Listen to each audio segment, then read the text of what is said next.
Hi, everybody. Welcome to the Friday edition of the Stratosphere Lounge. I'm your host, Bill Whittle, and here we are on a Friday. Yesterday was the 7th anniversary of meeting my lovely wife, Natasha, in New York. So we went out and had ourselves a little dinner last night, and that was nice. So it's good to be here. I had a real interesting conversation just before we got on the air with somebody who wrote in regarding the Mace Mattingly thing, which obviously I'm going to save mostly for Monday night. But this gentleman was involved, actively involved, with the nuclear system on both the Nautilus, and then worked on the USS Enterprise, first nuclear-powered surface vessel. And we launched, I'm sorry to interrupt my own self here, David Booty says, we're launching a heavy, Falcon Heavy flying today? Has it gone already? That's actually worth seeing. Anyway, and so, like I said, this is the political day, but not the entertainment day, so I just do want to talk about that for a couple minutes on, all right, in 1 hour and 30 minutes, there's going to be a Falcon Heavy launch. So we'll all watch that live together, why don't we? I don't know if I'm going to be able to set it up. Probably just all go to our own, our own little individual viewing. But I'd love to watch the Falcon Heavy, so that'd be great. That's exciting. Anyway, so one of the things we were talking about that's just so impressive to me from a political point of view is. I've talked a lot about aviation safety record and how in end of September, I want to say, it'll be 21 years. No, 22 years. 22 years since we've had a crash of an airliner, commercial airliner here in the United States. 22 years, 40,000 flights a day. It's unparalleled. And the thing that I wanted to talk about just from a political point of view, just to kind of kick things off here, is that record, that safety record, was achieved in the same way that a lot of space flight, things like the Falcon Heavy, for example. The reason the Falcon Heavy will presumably fly well today, and if it doesn't, they'll learn something from it. But SpaceX is SpaceX, building Starships and Falcon Heavies, because they blew up a hell of a lot of Falcon 1s. A lot of them. They just kept going, boom. Fatalities. I should say we have not had any fatalities rather than So the Sully crash would have broken the record if one person had not made it out of the plane, but they all made it out of the plane. So in any event. So the safety record, they say that safety regulations are written in blood, and they're written in the blood of the people who died in the previous accident. And hopefully you won't make that mistake again. You won't make some new mistakes. And that's okay. That's how it works. Same thing for Virgin Galactic. They lost one of their Starship vehicles, apparently through co-pilot error. And so far they haven't made that mistake again. And I've talked also a lot about operational tempo. And since there are apparently just a certain number of mistakes that are out there that you're going to have to make, a certain number of gremlins you're going to have to catch, you might as well get them as quickly as possible, because generally speaking, you can't postpone that. But here's what's really unique about this, and why I just enjoyed talking with this gentleman so much, who volunteered his expertise for the Major Mace Mattingly thing. The nuclear power system in the United States Navy has been operating since, I want to say, 1953, probably, for Nautilus, if I recall correctly. This gentleman worked on Nautilus, worked on Enterprise, which was the first nuclear carrier. And they have a perfect safety record.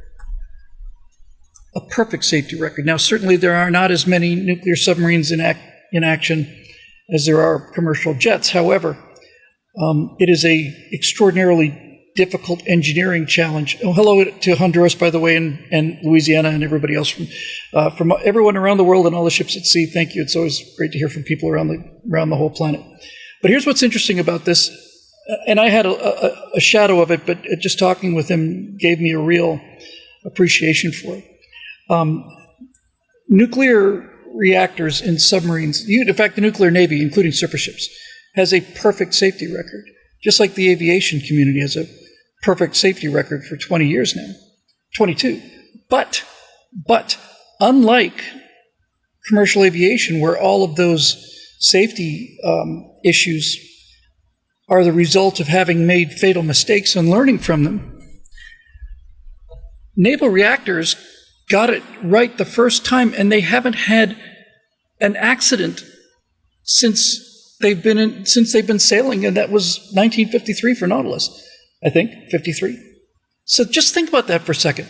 That's 70 years of perfect safety using something that's not only considerably difficult to engineer, but is considered to be by most people out there without any knowledge of anything to be the single most hysterical thing you can possibly say to them. Oh, nuclear reactor, nuclear radiation. They've been sailing under the water and on top of the surface of the water for 70 years without a single fatality that was due to the reactor system. Now, as he pointed out, there have been fatalities on nuclear subs, but they weren't a direct result of the nuclear engineering system. And so what is that? Why? How is that possible? And it turns out that this is the result, really, of will, of just human will. And everybody was part of the team. Everybody who built these reactors, that's getting to be tens of thousands of people, if not more. Thresher and Scorpion, Dave points out that the reactors are still contained, and those subs did not go down because of the reactors. So here's the point. How is it possible to have a 70-year perfect safety record doing something that difficult when in the civilian world, nuclear power is considered to be wildly dangerous and just basically insanity based on what the progressives have been telling us? How's that possible? And it turns out it's possible because the guy who had the authority to do it said that was going to be not just our goal, that was going to be what we were going to accomplish. And this was Admiral Hyman Rickover. Rickover basically said 0 failures, 0, none. And talking just a few minutes ago, I said that, I live in the real world like everybody else. I'm not an engineer, but I play one on TV sometimes. And you cannot achieve perfection in the real world, except that they did. And so what does that tell you? Rickover was, by all accounts, an extraordinarily difficult man to work for. But he essentially said, look, he was the father of the nuclear navy. There's no question about it. And Rickover, from the beginning, said, we can't have a propulsion system that's 99.9% reliable. It has to be 100% reliable all the time. It cannot fail. It's not like we're going to learn from our failures. It cannot fail, ever. And not just catastrophically fail in terms of like leak or anything, which is what the first Russian subs, the guys on the first Russian nuclear sub called it Hiroshima. Max Models put it about as succinctly as you can. 0 failures is not achievable until it is. So I just find this to be really, really important in our political world today, where everything seems to be falling apart, where nothing seems to be doing well. Hey, we're getting a rating party in Twitch. So welcome everybody here who's new from Twitch. Anyway, here's the thing. How is it possible that something as difficult as nuclear reactors under the water in a pressurized tube for 70 years has been working? I don't know how many nuclear boats there are. There's scores of them, certainly. Maybe we're over 100. I honestly don't know. Hey, guys. So how is it possible to build nuclear reactors where men are sitting feet away from a nuclear reactor inside a steel cylinder underneath the ocean? And I've been on one.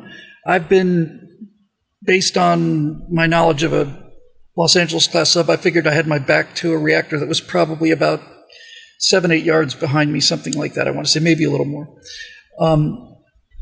And it was just, the thing can produce 160 million watts of power. It wasn't doing anything like that. Not jinxing it. God's on the side of the U.S. Navy. He's not going to take this the wrong way. So I've been 600 feet under the Pacific with my back towards a nuclear reactor, and only did that for 2-3 hours. It's been happening consistently, continuously, nonstop for 70 years and no errors. So what that's telling me is that there are ways of doing things that are so different than the way we do things now, that that the reason I'm so interested in this whole Major Mace Mattingly thing is not just because of the animation or the cool space stuff. I keep coming back to this kind of, wake up. Did it really happen? It actually really did. It actually really did.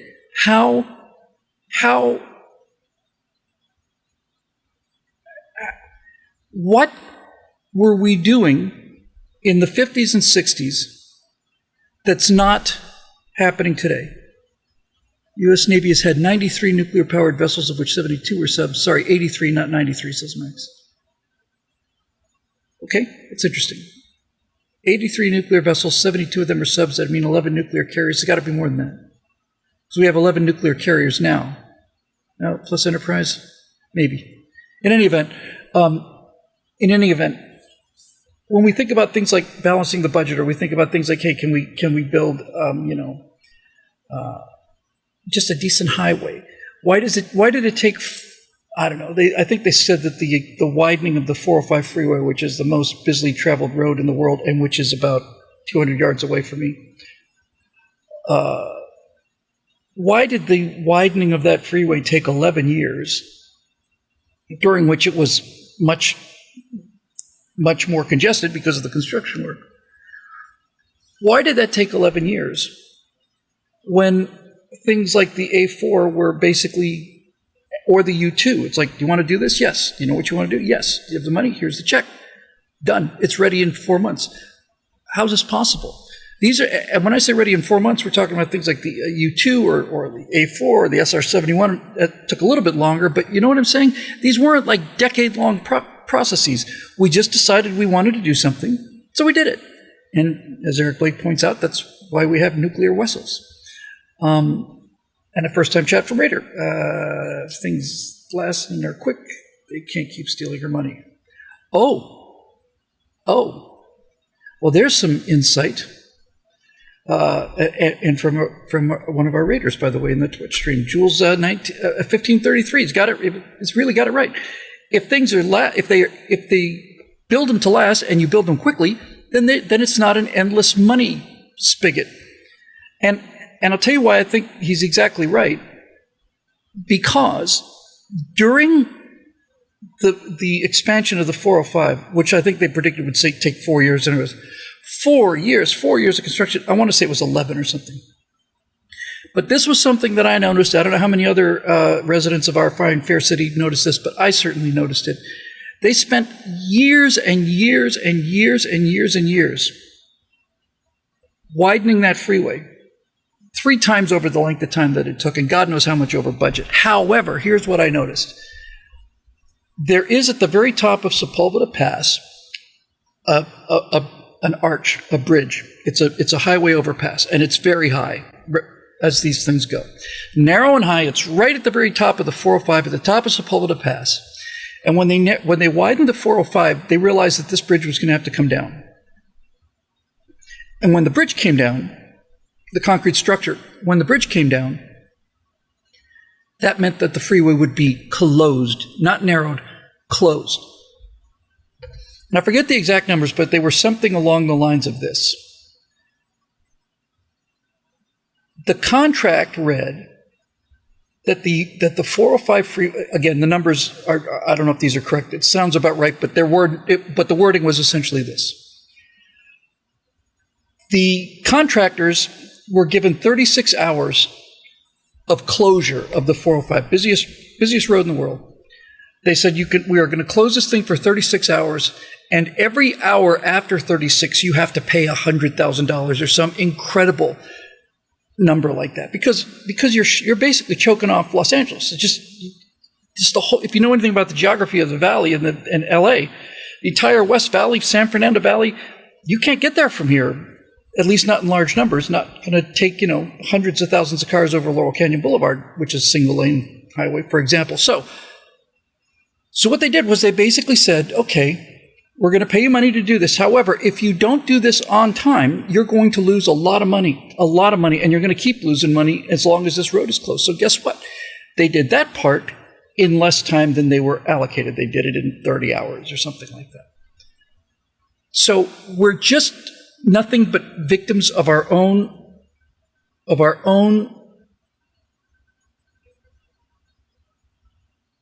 destruction, I guess.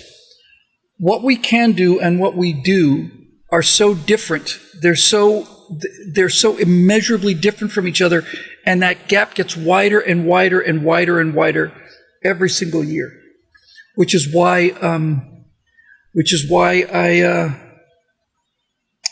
so impressed with SpaceX. Now, I just saw a comment that I don't see every day. Let me have a look at this.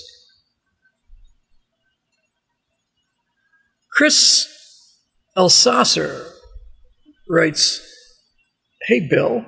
Hello to my fellow Museum of Science Space Transit Planetarium pilot. Well, sir, what years were you aboard, Chris?" That is a heck of a thing to see. I would imagine it'd be after my time because name doesn't ring a bell. But boy, that's not a comment you hear every day. There aren't but 15 or 20 of us ever did that, I would say, in the whole wide world. We're planetarium console operators of the Miami Museum of Science Space Transit Planetarium. So that's quite a comment. I'm looking forward to hearing back from that.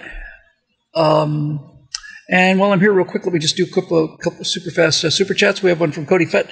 So joined late, heard about the PBY Catalina being put into production again, and thoughts on rebooting classic warbirds for modern audiences. I did not hear about the PBY being put back into production. I find that, I was almost going to say I find that hard to believe, but then I just listened to what I said for the last 15 minutes. The Catalina, like so much else, was designed at a time when excellence was expected and demanded. The Catalina is probably a perfect design. The C-130 Hercules is a perfect design. The 737 is a perfect design, despite the software issues that, in terms of a commercial jet, that's it. The B-52 is still flying. So I imagine that if they bring back the Catalina, I rather imagine they'll put turboprops on it, and that would be quite a vehicle, I would imagine. Because it's just a beautiful plane. It worked perfectly. Had unbelievable range, those Catalinas. It seems like they could fly for days, and well, they'd have to because they're so slow. When commercial aviation, especially trans-Pacific aviation, started at these Pan Am Clippers, they were flying boats, basically, because the engines were unreliable. It's a handy thing to be able to have is to, if you stop being an airplane, you can be a boat instead of a submarine, which is the case for most modern airplanes, should they lose all of their engines. So that's really interesting news. And then there's a very nice one from, his name shall remain a mystery to those of you who are watching this in the future as we record this, but Bill Whittle 2024, yes, thank you. That's very kind of you. Kelly Johnson, Ed Heineman, all these guys, Burt Rutan, same way. They just plain got it right, and there you go. So I just want to, so everybody's saying big money and cost overruns. Yes. So what's different? I mean, I understand why things are screwed up today. I get that. It's always been this way. There's always been corruption. There's always been bureaucratic cronyism. There's always been pork barrel stuff. Always. I've come to realize the mystery is not why things are so screwed up today, because they've always been kind of screwed up like that. The thing that I can't get, and I need to get, is why was it in the post-war years, especially in the 50s to mid-60s, why were we doing things so much better than ever in history before or since? I don't know the answer to that. But we're just banging them out, banging them out. We need to fly 3 times the speed of sound at 85,000 feet or something for a bomber and just drop some nuclear weapons where they were too high and too fast for them to hit us. Yeah, we're going to be up in the high safe sanctuary. Well, that's going to take a while. Yeah. What are you going to do? We're going to build this thing called the B-70 Valkyrie. I don't know how long the Valkyrie took to build. I'd be very curious for the hive mind to tell me, but I guarantee you it wasn't 12 years. So we need one of those? Yeah. All right, we'll get on it right away. How much later until that aircraft flew, which is technologically beyond anything we're doing today. So I'm still looking here, trying to find... Can we get a shout out to the Hornets' big sister? Today's the 51st anniversary of the F-15 Eagle's first flight. Go Eagle! Yeah, the F-15. The numbers are constantly changing. I want to say 112 air victories with 0 defeats. I'm trying to catch up with the where'd the name go? With my fellow Miami Planetarium pilot, which to me is. Craig says, Long Easy is beautiful. It was showing off all week. Long Easy is beautiful. It's a joy to fly as well. You really honestly feel like you've got your own little fighter jet and amazing. Marusha Dark says, hey, here's a fun fact. The Empire State Building took 13 months to build, and only 5 people died, and that's even without all of the modern safety checks. Yeah, those were the guys walking out there. You'd see like 15 guys on a steel girder, just sitting there with their legs dangling over, eating their lunch while they're building the world's tallest building. 13 months to build the Empire State Building. I don't know how long Freedom Tower took, but I want to say from the time they decided to build it, a couple days after 9/11, I want to say it took better part of 2 decades. I bet it took roughly 20 years, somewhere in there. And looking for Chris. Oh, there he is. 1979, I was trained by Star Commander Andrea Meinberg, but never flew the mighty Starship USS Spitz. Andrea Meinberg, my God.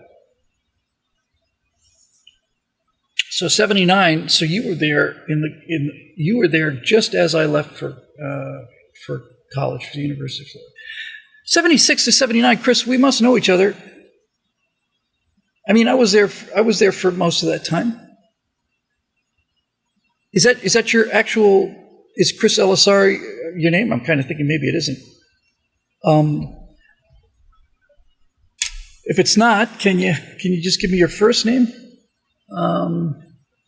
Max Model said in the 50s and 60s we had cojones vision and go fever. Yes, go fever. That's a term I haven't heard for a while. Over in Twitch Pilot, Mike 767 says, my dad worked on the B-57 and the B-58 Hustler. The frickin' Hustler. It's another airplane. I saw one at the Air Force Museum a couple months ago. You stand there and look at this thing. It's like, this is not possible. There's no way you could build one of these things 50 years from now. It's like, no. They built it 50 years ago. Freedom Tower took 8 years. A lot of that was resistance to the idea on principle, though. Okay. Dave Olson says you can't calculate the kill ratio of the F-15 because no one can divide by 0 except for Chuck Norris, and that's obviously true. Again, it's just great feedback here in this particular question from Twitcher. We got a raider from Dwayne Cates, but Mariner81 says, we used to be a country that built things. That's what we did. We're not that country anymore. Yes, we're certainly not that nation anymore, but we still have the ability to do that, and the SpaceX and a few other companies are examples of this. But even the engineering issues, I think, are secondary for me. It's not how fast we did things or how well we did things or how good the safety record was. What I'm really interested in is what creativity and individuality and all of that stuff looks like when it's fully unleashed. Speaking with this gentleman I mentioned earlier who worked in naval reactors with their perfect safety record, he said, it was just so much work. It was just so much work all the time, and it was just really hard because it was so demanding. And I said, yeah, but if somebody said to me, hey, we're recruiting for guys to do the toughest thing that's ever been done in the history of the world, and the hours are going to be brutal, and it's going to be nothing but work, and just when you need more rest is when you're going to get more work, and it's going to be the toughest thing you ever did. I would say, sign me up. I'll be there in 2 days. I'll sleep for 2 days, and then I'll coast.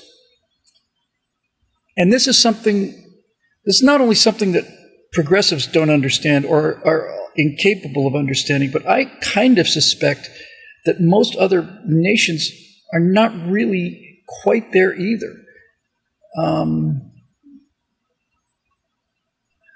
We were making James Bond films at the time. I was trying to get funding for an H.P. Lovecraft short film. You knew me. It's Chris. We were on a first-name basis. Chris.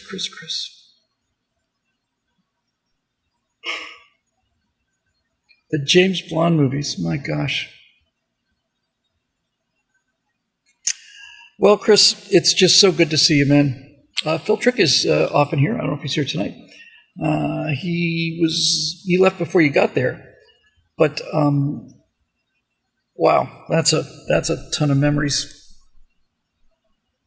That's just crazy. It's just crazy. Anyway, Chris, it's just great to see you, man. I don't know if I'm sorry for the brief little diversion here.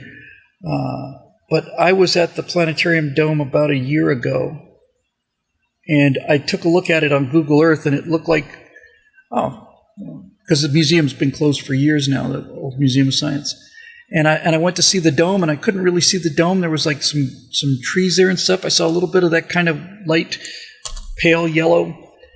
And so when I was in Miami last time, I thought we'd take a look, and we got to the gate there. We let ourselves in off of South Miami Avenue, and where the dome used to be is just like a jungle. It's like this giant overgrowth. And we drove up to that thing, and a security guard was nice enough to let us in there. And it turns out that inside this overgrown thing, like a Mayan temple or something, there was the dome. The dome was completely intact. It was, it was surreal. It was just surreal. Completely overgrown, but still there. Lots and lots and lots of moss and algae on the tiles and things. And I wanted to be inside so badly, but at the same time, I could just not even imagine what 6 years of, or however many years of just the thing being closed on the inside. I just think about all the rats or animals or whatever, or people broke in, or God only knows what. But I would be relatively certain that the inside was not in pristine condition. But I wanted to get in there really, really badly. I don't know if it's still standing or not. But that place, that big old concrete dome, that big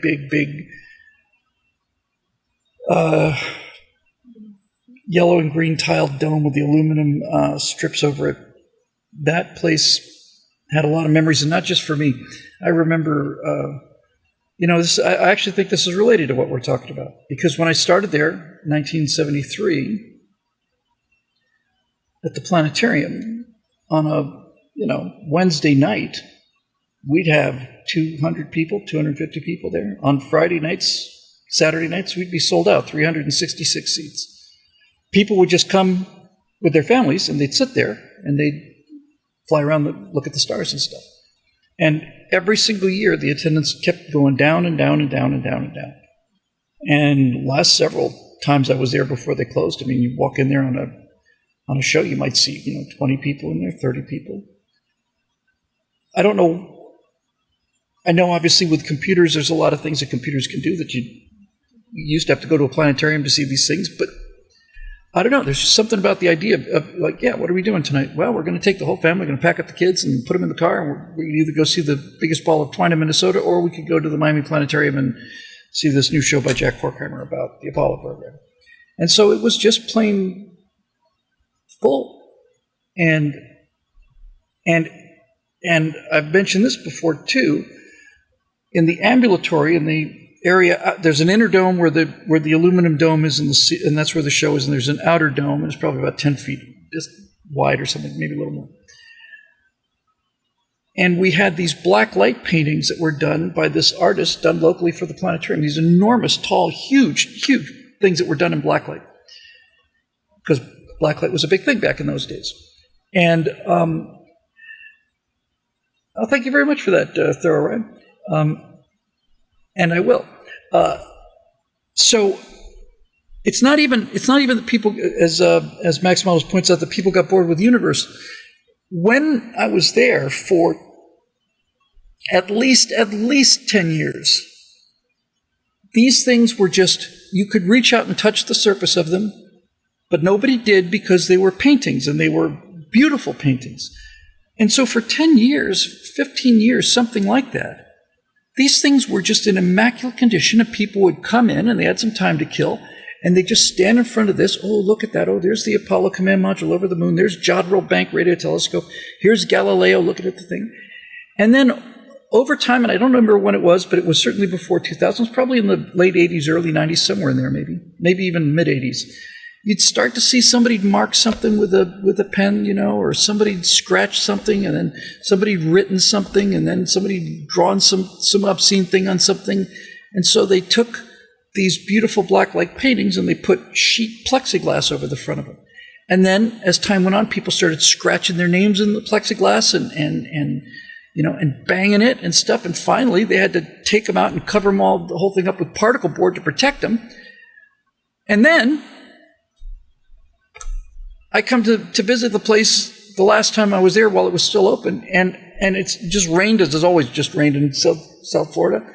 I park my car and I look around the side of the building, and there's this stack of rotting wood, and it's nothing but these beautiful paintings. These things they were 8 or 9 feet. Well, they were probably 8 feet tall and maybe 3-4 feet wide. These panels were just lying there outside in the sun and the rain, just plain rotting away. If I'd known about that, even though I didn't have any money at the time, I would have found some way to borrow the money to put them into storage until they could be displayed. They were beautiful. And there they are now. They're just sitting out there rotting because people were scratching them. And then finally, it's like, yeah, we're not allowed to have nice things, as Coconut says.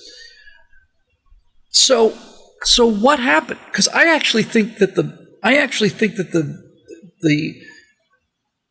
fate of those murals is deeply connected to why we're not doing the things that we could be doing. Deeply connected. So what is that? I mean, what is that? So education, and not enough science, and people lost, people got bored with the universe. All this is true, yes, but what happened to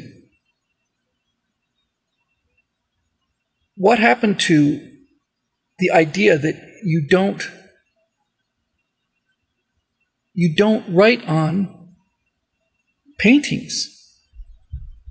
Vandalism, Max Model says. Yeah, heretics, all of that. When did that happen, and how did it happen? I don't know. Yeah, that's it. I think Coconut's got it again. He says, Coconut ED5 says, the welfare state destroyed the family. Yeah, I think that's pretty much it.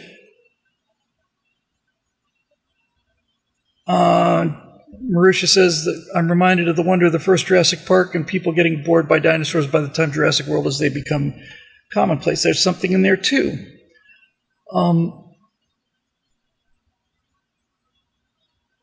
Class died with the loss in science, all postmodernism, lack of morals. I'll tell you what I think it is, because these are all excellent comments on a really important subject.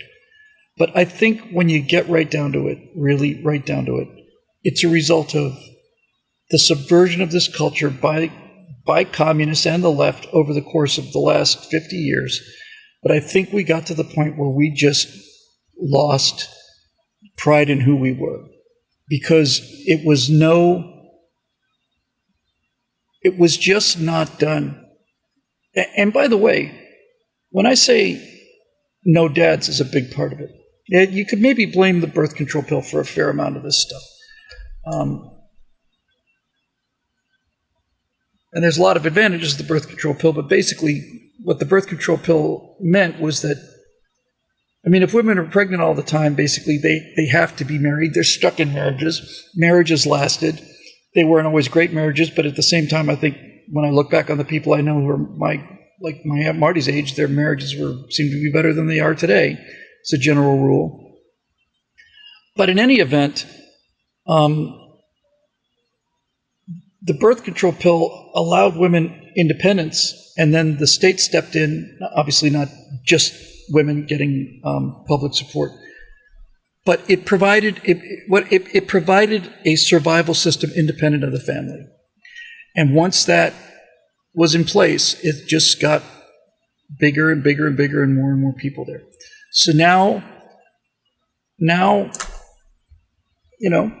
you see these people who are on welfare their entire lives, third generation welfare, and they've got 4 kids with 4 different baby daddies, and this is white and black and Hispanic. It's not unique to anybody's race or culture or even geography, and they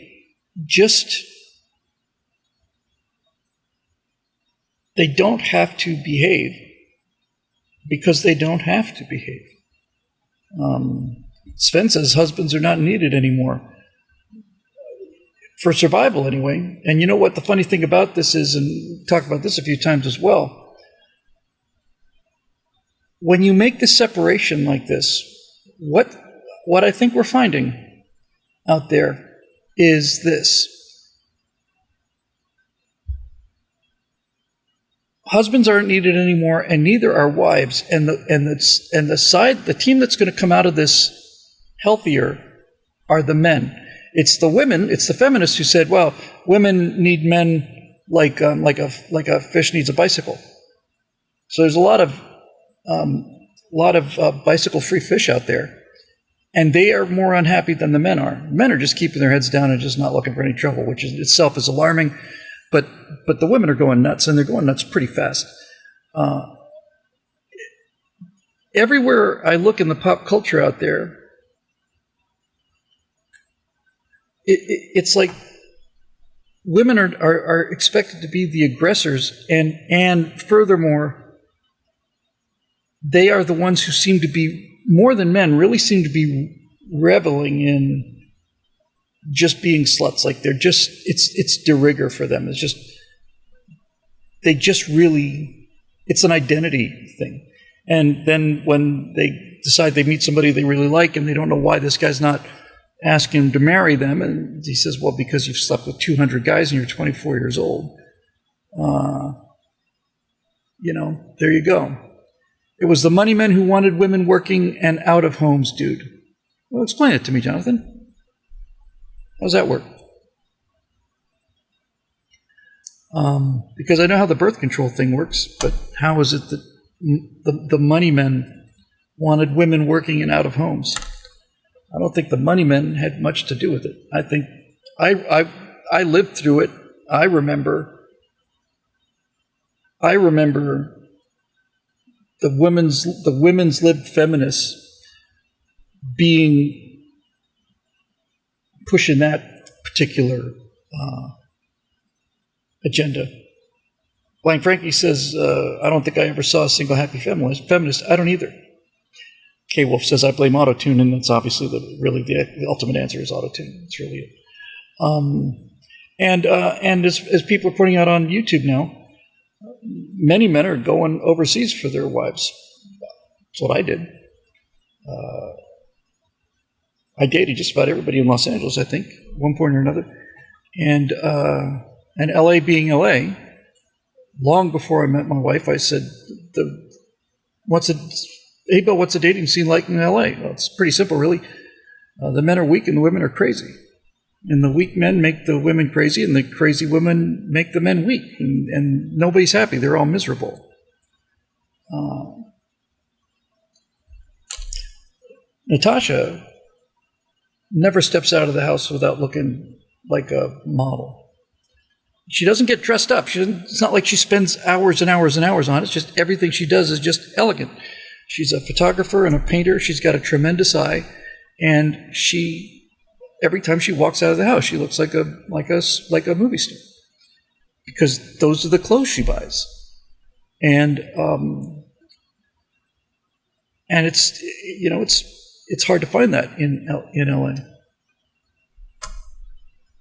Eric Blake says, meanwhile, Ben Shapiro is going on and on about how it's everyone's social responsibility to get married. And James Bronsky says, when the Anglo-Saxon began to hate, well, that is coming.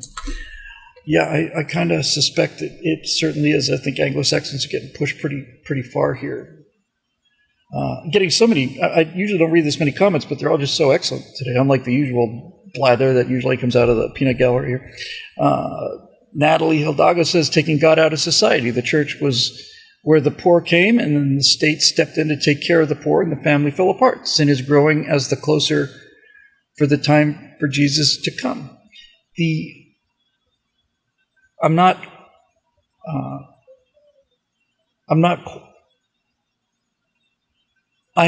able to make a judgment about the metaphysical aspect of that, but I can make a bit of a judgment about the mundane, practical aspect of it. If you are a member of a church and you need help and the church helps you, that's genuine charity. That is people voluntarily giving up some of what they have to help somebody that they know and care about. And because that person, because the person receiving the charity and the people delivering the charity know each other, there is strong incentive on both sides to make that charity last as briefly as possible. In other words, get back on your feet again. When you know the person who needs help, you want to help them, and you do help them, and that's actual charity. But because you know them and because they know you, they don't want you paying for them forever, and you don't want to be paying for them forever either, if for no other reason because you know it's bad for them. And so it would be a helping hand. It'd be a help somebody up. Safety net, not the safety hammock. And when those two parties don't know each other, then it's a question of people giving away other people's money to people. So government gives money, takes money from people they don't know, gives it to people they don't know. And so there's not only accountability, there's no contact. It's just a river. It's like this comes in, that goes out. How effective is it? We don't know, and we don't really care either. How many lives are we saving per dollar? How many people are we feeding per dollar? No way to know and no way to care. We don't care. We're just giving the stuff away, and how effective it is or not. No. If you're dealing with a private charity in a church, then now you're talking about much less money, and now you're talking about things like, okay, sure, well, here's $50 for you to get some gas for your car, and here's a giant sack of rice and a couple of cuts of chicken, and this is how it works. So everything that the government does, it does badly, not because it's automatically bad, because it's automatically the government. It's because it's impersonal. The problem with America is not that it's too anything, except it's too big. It's too big. $10 billion is a rounding error. $1 trillion, 1,000 billion dollars is gone, and nobody knows where it is. Probably more than that, gone. I hope it's on the moon. So it's too big. And what's happened to the federal government is essentially the same thing about what happens to the difference between a big city and a small town. This is so obvious. And this is why you'll never hear Democrats talking about it, ever. Yes, exactly right. 1968 Camaro SS says, the Democrats, vote buying strategy with our money. That's right. They tax us. They take our money. They give it to people. They tell those people, if you vote for us, we'll give you money. So they give them our money. They vote for them so that those people can take more of our money and give them more money. And every single year, Dinesh D'Souza's analogy I thought was the best ever. The cart gets fuller and fuller people riding and fewer people pulling the cart. So just for those of you not familiar with it, I've never heard a better explanation than this. So Dinesh D'Souza said, imagine that society is a cart. It's like a wagon. And imagine that it's a big wagon, so let's say there's 20 people pulling the wagon. Now, let's say that out of the 20 people that are available, in any given society as a micro society, let's say that of that 20 people, maybe 2 people are not capable of pulling the wagon. Maybe 3. They're either too old, or they're too young, or they're injured, or they've got, a birth defect or something. Well, a healthy society, you don't just leave those people on the road to die like the hobbits in, Rings of Power. In a healthy, civilized society, the people who cannot pull the wagon get in the wagon. And if you've got 2 people riding and 18 people pulling, it's not a big deal, not a big strain. But then people start thinking to themselves, well, you know what, I'm getting a little tired of pulling, and I'd rather ride. Well, you can pull, right? Yes, but I don't really want to. So then they think of some reason for, my ankle. I just twisted my ankle. So they get in the wagon, and not only does the wagon get heavier, the number of people pulling gets smaller and smaller and smaller. And what modern politics consists of is one of these sons of bitches of the 20 going up and down the line of people pulling the wagon and whispering in their ear saying, listen, I can get you in the wagon. You can ride with everybody else. Just vote for me as leader of the group, and I will declare you to be unfit to pull the wagon, and you can ride. So just all you have to do is back me on it. And so now you've got a guy who's going up and down the line of people where everybody was formally encouraging you to pull the wagon. Look, we all need to pull the wagon. The more of us that are pulling and the further we go, the better we're going to be. That wagon is happiness. That wagon is progress, medical progress, technological progress. It's indoor plumbing. It's Novocaine. It's all those things. And the big point here, I think, that Dinesh was making is when more people are riding than pulling, it rapidly degenerates to the point where now if you're pulling, you're a chump. And that's the world that they've created, and that's the world they're trying to create, is where people who work hard and save their money are chumps. They're trying to make the right thing and the smart thing 2 separate things. And so if everybody is riding and you seem to be the only person pulling, then you feel like a chump, because kind of in a way you are. This is an example I took a little differently living in Los Angeles, talking about freeways not too long ago. I kind of ran with this and said, this is the parable of the backed up exit lane. So here in LA on the 405 freeway, busiest road in the world, there is many places where a lot of people want to take an exit where maybe freeways interchange or something, and you got to get down to one lane to switch out. And so that exit lane will back up. Now, the fastest way for everybody to get from one freeway to the other is for everybody to get in line and for that line to flow smoothly. That's the fastest way for everybody to get through. But people will go to the front of the line, they'll put on their blinker, and then they will merge themselves into the line whether you like it or not. And that slows down the process. And when people who are normally waiting in line and okay with waiting in line, fairly patiently waiting in line, they understand this is the way it works, is the fastest way to get there for everybody. When they see somebody else cheating because they don't want to wait for 4 minutes, they want to get in there now, it makes you homicidally insane. And after a while, you start seeing more and more people cutting the line and trying to get in at the last second. And there comes a point when you know that it's the wrong thing to do, but you also know that if I stay here like a chump, I'm never going to get off of this frickin' freeway.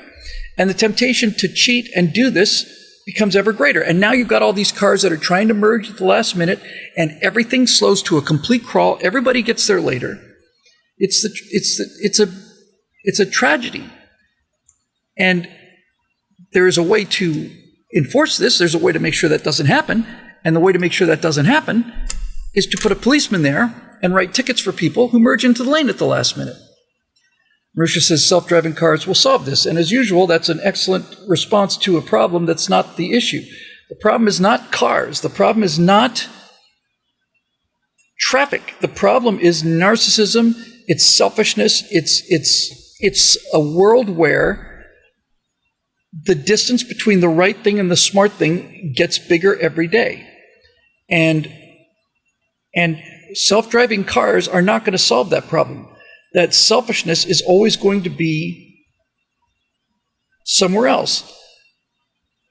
Now, Marusha goes on to say, selfishness is more foundational module than selflessness. Well, it wasn't always that way. I mean, it really wasn't always that way. And I guess that's kind of the thing I've been circling around this whole time.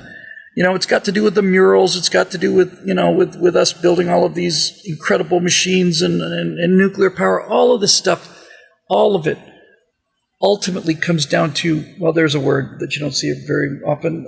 Pilot Mike 767 in Twitch says, no moral character. Yes, character is doing the right thing rather than what appears to be the smart thing.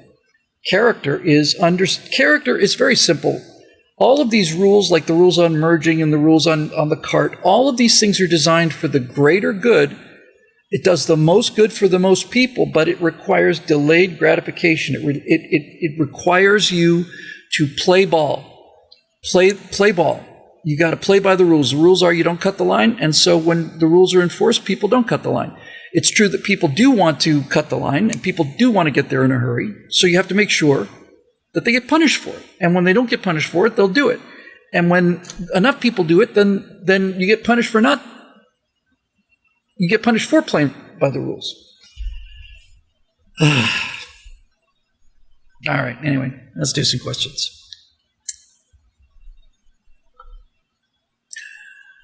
Randall says, characters what you do when nobody's watching. Yeah. Dr. Emilio Luzardo, the great scientist, said, character is what you do in the dark. Same thing, really. Okay, let's have a look here. About this other thing. So I guess you can't.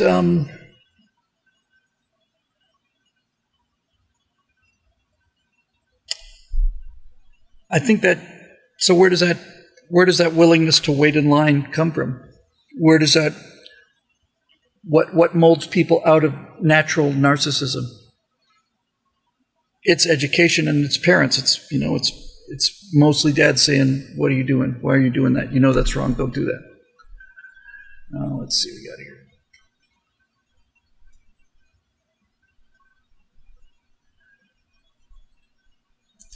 Sorry, I got. Ay, caramba.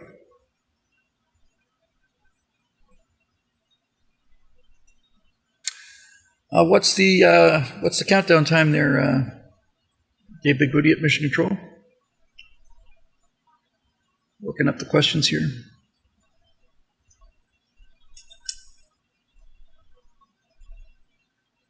"47 minutes to the Falcon Heavy launch." All right. From Kennedy, right? From Cape Kennedy Space Center? It's got to be, I would imagine.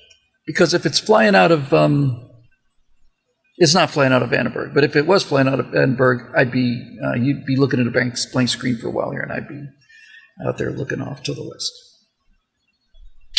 All right, here we go. And thanks again to all the people who curate these things for us. So, very grateful. All right, here we go. First one I see is from Road Rider. What do we got here? Oh my God, we get through these, I think. Mike says, Pilot Mike 6767, I'm just south of Canaveral. When I was at the University of Florida, go Gators, whenever there were nighttime shuttle launches, we'd just go out to Paynes Prairie, just a little bit south of town, clear view of the horizon, and we just watch them go. And I remember the first one was like, is that it? Maybe? You think that's it? It's like a plane off in the distance. Could that be it? It's like, no, maybe that's it. Maybe that's it. And then solid rocket boosters light, and it's daytime. I don't know how far away we were, 70 miles or something. And you could just watch it go. The space shuttle, what a disappointment that ended up being. Oh, here we go. Road Rider, the question. I like the way it's phrased. The question, : It's almost like the invaders.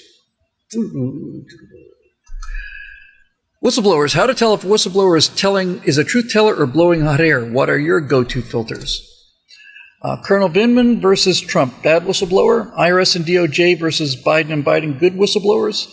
Retired Major David Grush versus UFOs, insane whistleblower. Are whistleblowers only good if they blow up our adversaries? No, I think that's the quickest way to perdition, frankly, is when you think that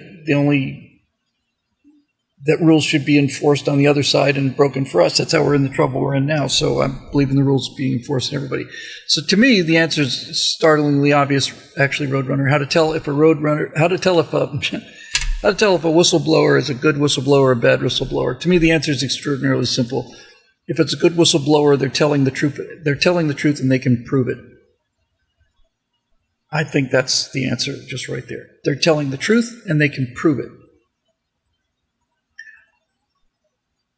There are a number of times in the world where people could be telling the truth and are telling the truth and can't prove it.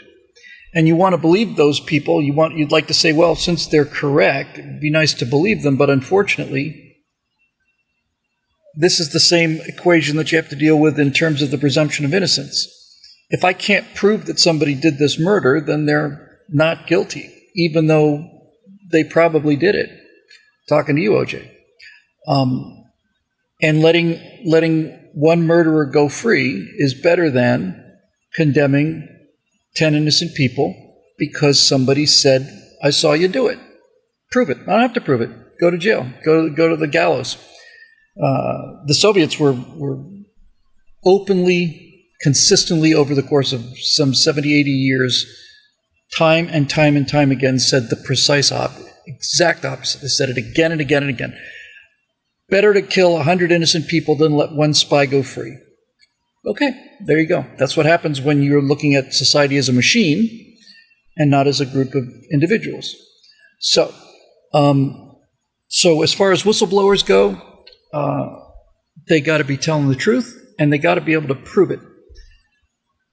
And I don't know what else really to add to that.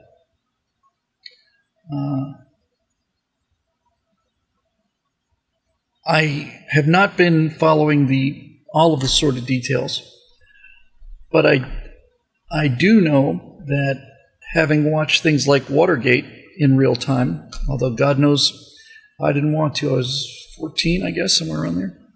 And it was on TV every day on all 3 channels, and I'd come home from school, and it's like, what's on? Watergate again. My dad was watching it for a while because my dad, when we lived on Key Biscayne, Richard Nixon had his his mini White House there, like a Camp David. President Nixon would just helicopter into Key Biscayne. It was just something that happened. And Nixon had come to my dad's hotel at Sonesta Beach a couple times, and so it was a Nixon man. And I remember my dad sitting there watching, who was it testifying? Dave, the young guy. I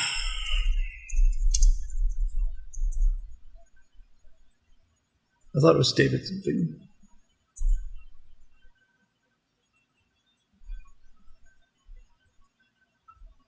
It was Dave Young, wasn't it? Maybe it wasn't David. It was the young guy with the glasses.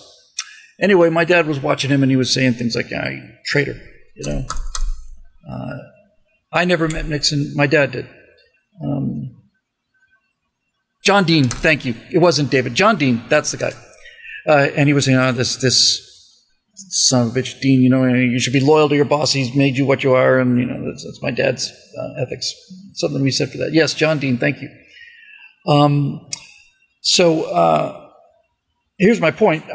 When Watergate was going on, and there was really actual process of bringing down a president, it was full-time news for a year and a half or whatever it was. I remember the first indictment of Donald Trump, and I haven't heard a peep about it since then. And I haven't heard a peep about anything else since then. And so, that's telling me something. And especially given how partisan things are, So there,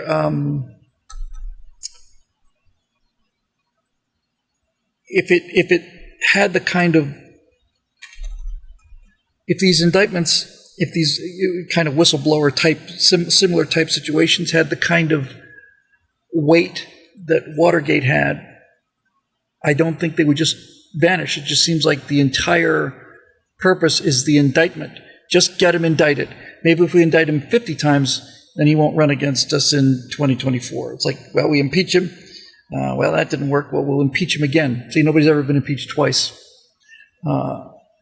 And So, okay.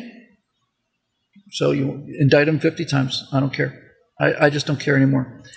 I'm not even voting for him anymore now, so much as I'm voting against the system that's just decided to weaponize the Justice Department against its political enemies. So I will vote for anybody who's running against that. I don't care. That's more dangerous than any possible crimes that one man could have committed. And I'm including things like selling out your country for a few $1 million and talking to you, Joe Biden. So I think whistleblowers are good when they're telling the truth and they can prove it. And when they're not, then they're not only evil. If it can be proven that you brought false charges against somebody, you should go to jail. There's nothing worse than that. That's why it's got its own commandment, false witness. Nothing worse than being accused of something you didn't do. And you cannot prove that you didn't do something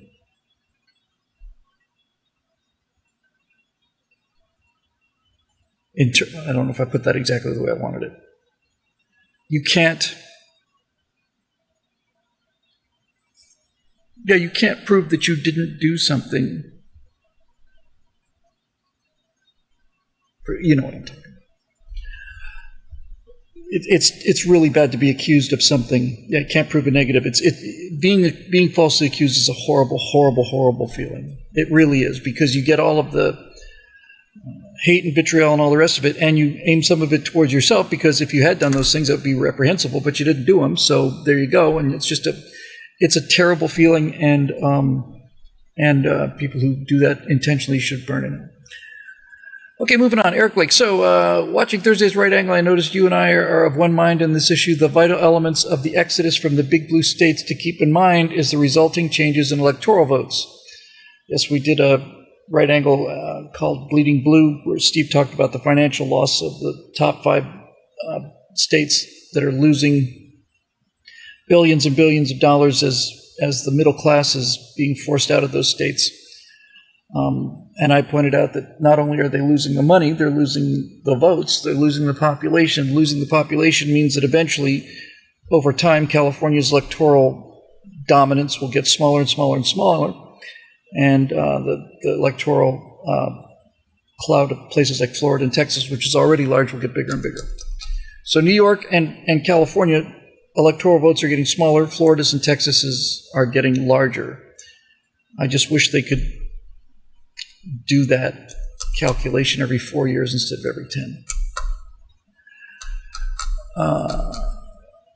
So the big question is, how soon are they going to update the electoral vote count? Now, that's exactly what I was getting at.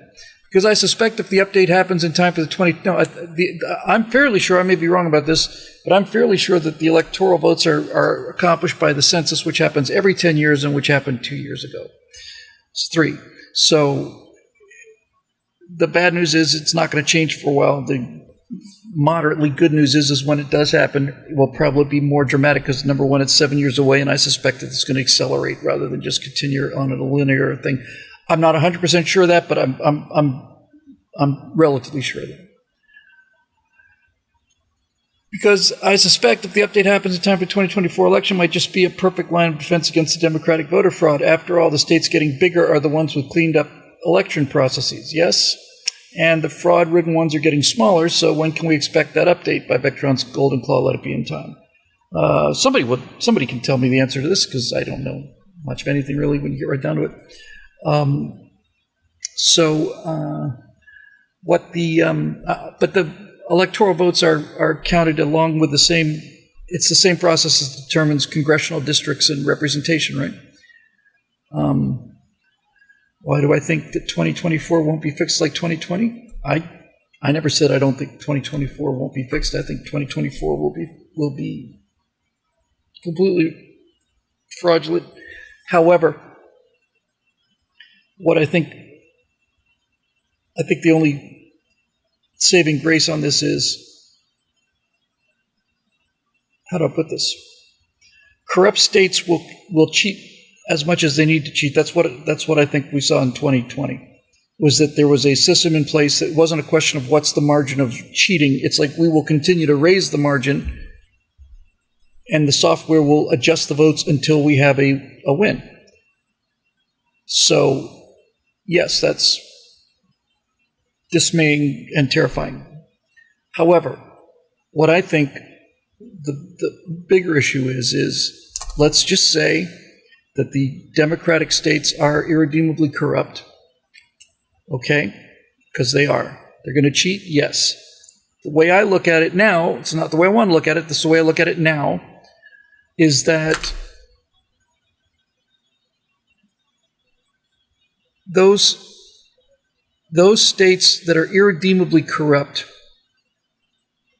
were almost certainly all blue states, which means they were going to go to the Dems anyway. The issue is, I think I have full confidence in the vote count coming out of Florida and Texas as two examples, especially Florida, which just did it so fast after the 2000 debacle. So even though the cheating and the fraud is enormous, it is a state-by-state fraud because each state has its own electoral system, its own electoral rules and all the rest of it. So I guess where I'm going with this is we don't elect the president by popular vote. He's elected by the states. And so what we have to do is we have to have enough red state electoral votes to beat all of the corrupt blue states. And there's a chance of that happening. And they cheated on the census. Yes, of course they did. Arizona, Georgia, Michigan, Pennsylvania. Yeah, well, we will see. I imagine that the scrutiny will be much more intense this time than last time, but I was feeling that too and then here comes 2022 midterm elections, and I wake up in the morning thinking, okay, now we're going to get a little payback here. And the first thing I hear, I was in Nashville for that, doing some commentary on Daily Wire for that. I walk in the studio at about 10:30 in the morning, and somebody says they've already closed some of the polls in Arizona and Maricopa County because the voting machines aren't working. It was like getting punched in the stomach, you know. What? Yep. Turn on the news, and out comes some roly-poly guy who's basically saying, okay, so the problem is we got two voting machines that count the votes. One of them's not broken, but the other one's working at 70%. So don't go vote anywhere else. Just keep your votes here or whatever. And I'm watching it again in front of my eyes. And sure enough, Arizona took how long to count the votes of the midterms before? How long did it take Maricopa County to manufacture the votes they needed? And of all the things I saw that scared me the most, the one that really scared me the most was in 2022 when the guy who was responsible for certifying the vote in a small county in Arizona said, I am not certifying my county's votes. You cannot conclude the Arizona election without me certifying these votes. And I'm not going to certify these votes, not because of what happened in my county, but because of I don't believe what's happening in Maricopa County. And so therefore, I refuse to certify the votes for this county. And then 2 days later, he basically said on camera, I am going to certify these votes under protest because I have a family and something along those lines. So he was directly threatened for doing the right thing. It's on video. My response would have been, this is my response, I don't expect anybody else to have that, and I don't have kids, so I can afford it. My response to that would have been, if somebody had put that kind of pressure on me, then I would have said, well, okay. And then I would have waited till I had plenty of news cameras on me, because I'm holding up the entire vote for the entire country, essentially, since I'm holding up Arizona votes. I said, we finally reached a decision, we've got this thing resolved, and I'd wait till I got every single news camera on me, every one of them, and then instead of saying, I'm doing this under protest, I would simply say, not only am I not going to certify these votes, I was threatened directly by such and such person on this and this date, and then by somebody else. I kept a log of all the times that I was threatened, physically threatened, personally threatened, politically threatened, and economically threatened. And I don't care what they do to me, because even though I have kids, I want my kids to grow up in a free country. So I am not going to certify these votes despite the pressure they're putting on me, and so you do to me whatever you want to. That's what I would have done. In a completely unrelated politically unrelated situation, I find myself having the same exact reaction regarding the destruction of Luke Skywalker, of all things. So along comes The Last Jedi, and during the years of production, pre-production and shooting, Mark Hamill is doing interviews for The Last Jedi, and there's probably 25 or 30 cases where he is basically saying, they're killing Luke Skywalker. They're killing Luke Skywalker. Killing him. I don't agree with this. I don't agree with this. I don't agree with this. Blah, blah, blah, blah, blah, blah, blah. And then finally, towards the end, he's playing ball. But I'm looking at this and I'm saying to myself, Mark, there's one person, and only one person in the world could have stopped the destruction of our mythological hero, Luke Skywalker.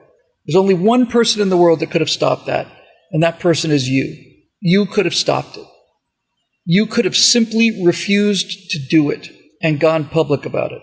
Well, if I'd gone public about it, they would have sued me. Yes, they would have sued you. Yes, they would have sued you, or they would have threatened to sue you. But, Mark, if you had done that, if you had said, I will not play this role because they're trying to destroy this character intentionally, and instead of me dropping little hints and having this shell-shock look on my face, I wouldn't be some chicken shit coward actor. I would simply say, okay, I'm not doing it. I'm not doing it. They can't make the movie without him, so what are they going to do? I would basically say to them in private, I would have a conversation. We're going to sit down, guys, me and you and Rain and Kathleen and all the rest of it. So let's just get this on the table here. Here's what's going to happen, okay? I am not going to be party to the destruction of this character because you two lunatics can't stand him and you want to replace him with Supergirl here. I'm not going to do it. So it's going to go one of two ways. Either you're going to rewrite the script so that Luke Skywalker stays Luke Skywalker, or I will refuse to do the movie. I will break my contract. You can sue me for as much money as you want to. I don't care. I will go public with this, and I will say not only did you present me the script that destroys Luke Skywalker, but I came to you with my concerns, and you said, pound sand, Mark, we're going to sue you. We're going to destroy him whether you like it or not. That's what Mark Hamill could have done, and he would have gotten away with it. And in a good way, he would have been able to actually do it. But no, what does he do? He just sits there and just, sad look on his face and all the rest of this stuff. It's, and finally, look, Infidel 42 says Kathleen Kennedy would have just had him killed off screen or only appear as a CGI character. Not in Last Jedi, they wouldn't have been Infidel. No, he is that entire movie. It's all about him. There's no way they could have gotten around it. None. You can fake a couple shots. The shots of Leia, did not look good. They didn't look good in Rogue One, and they didn't look good. The shot of Luke didn't look great even in Mandalorian. They can't do a whole movie like that. They can do a little bit of it, as we found out in Indiana Jones and the Dial of Destruction. But you can't do the whole movie like that. And so you simply could have just said, Mark, you could have just said no, and you could have gone to the public. You could have gone to your fans, which is the entire world, by the way, Mark Hamill. It's the entire frickin' world. You're not talking about a character from Downton Abbey or something like this. You've got the entire planet on your side. And you could have simply said to them in private, I'm not going to do it this way, so let's get this guy into shape, or this is going to turn into a public brawl. Well, we'll sue you, Mark. We'll sue you, and we'll disown you, and we'll kick you out of the movie, and we'll take you for every penny you've got. Then take me for every penny I've got. Take every frickin' penny I've got. Take it all. Do it. That's fine. You go ahead and sue me. Sue me for my house and my car. Take everything away from me. Take all my bank balances away from me. Go ahead.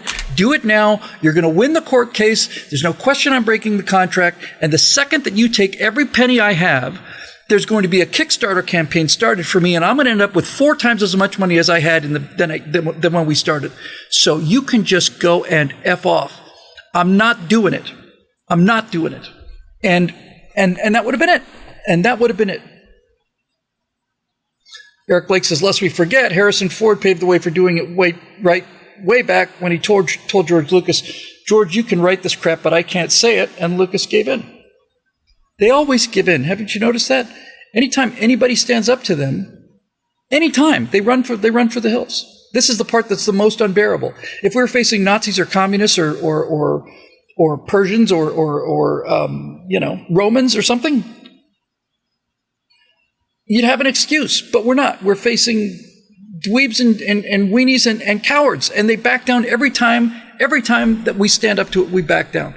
And so what's the worst that could have happened to Mark Hamill? Honestly, what's the worst that could have happened to him? Sued? How do you think that's going to go over in court, Mark?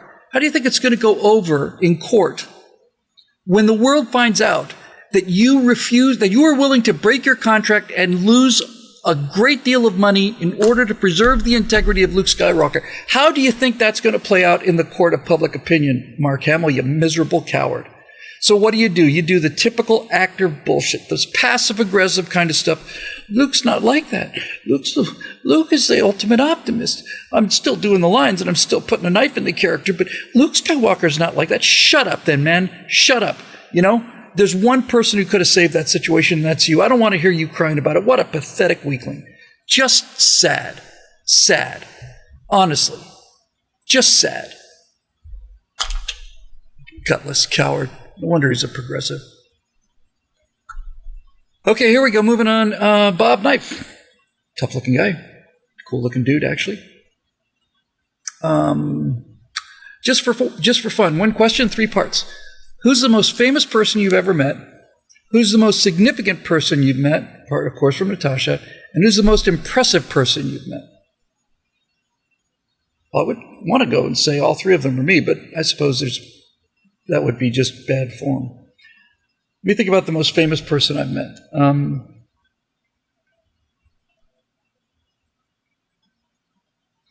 When we say met, I'm going to assume had a brief exchange with and had them recognize me and just say hi. It's not like, can I have a picture with? So in terms of that, obviously guys like Gary Sinise and John Voight are very hugely famous and popular guys. But I think probably of the people I've had conversations with and the people who said they really admired the work I was doing, I think it would have to come down to either Antonin Scalia, Clint Eastwood, Robert Duvall, Rush Limbaugh, or Glenn Beck. It's not Trump. I've never had a word with Trump. I've never spoken with him at all. I think that would be it. Yeah, I'm sure it's one of those. So I guess that probably means Clint, in terms of just being a cultural force of nature. And of all of them, he was the one who was the most vocal and for Clint. So yes, it's mind-boggling. It's just mind-boggling. Burt Rutan, the most significant person I've met, I'm going to go with Burt on that one.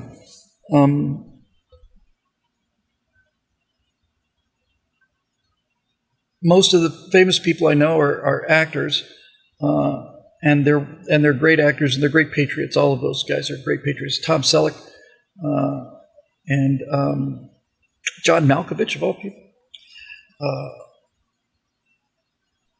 I found this is before Sound of Freedom came out, but we were having an event, I don't know, a month and a half ago. This is about a week or 2 before Sound of Freedom came out. And I was sitting 3 feet away from Jim Caviezel. And I remember thinking, this guy really deserves better than what he got. He really could. I don't know why he doesn't have some kind of big hit film coming up. I'd never even heard of Sound of Freedom. This was honestly 2 weeks before the movie opened. And then when it opened, it was great. And Gary Sinise and I exchanged a few texts about that, saying he really earned it, because Caviezel has paid a very, very, very big price for being open about his politics. I think Jim Caviezel should have been and could have been Tom Cruise level movie star. He's a far better actor than Tom Cruise, and he's got the look and everything. But he's openly Christian, so that's a deal breaker as far as Hollywood's concerned. And then, who's the most impressive person you've ever met?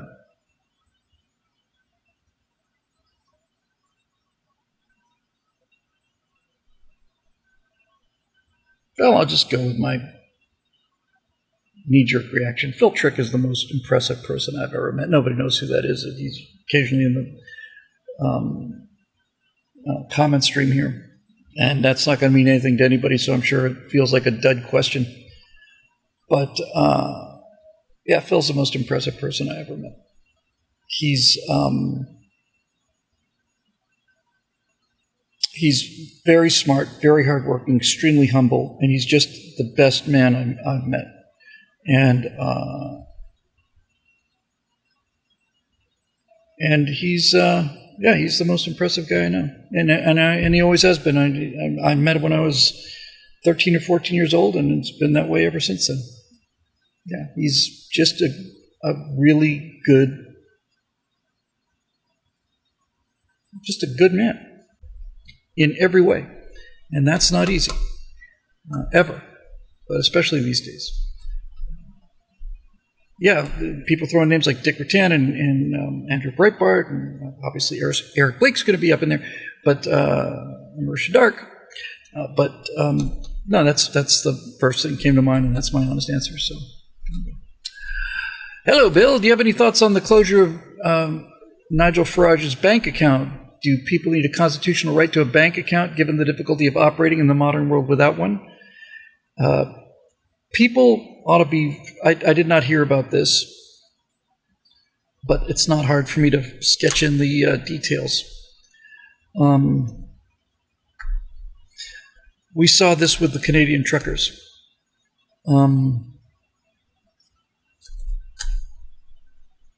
When...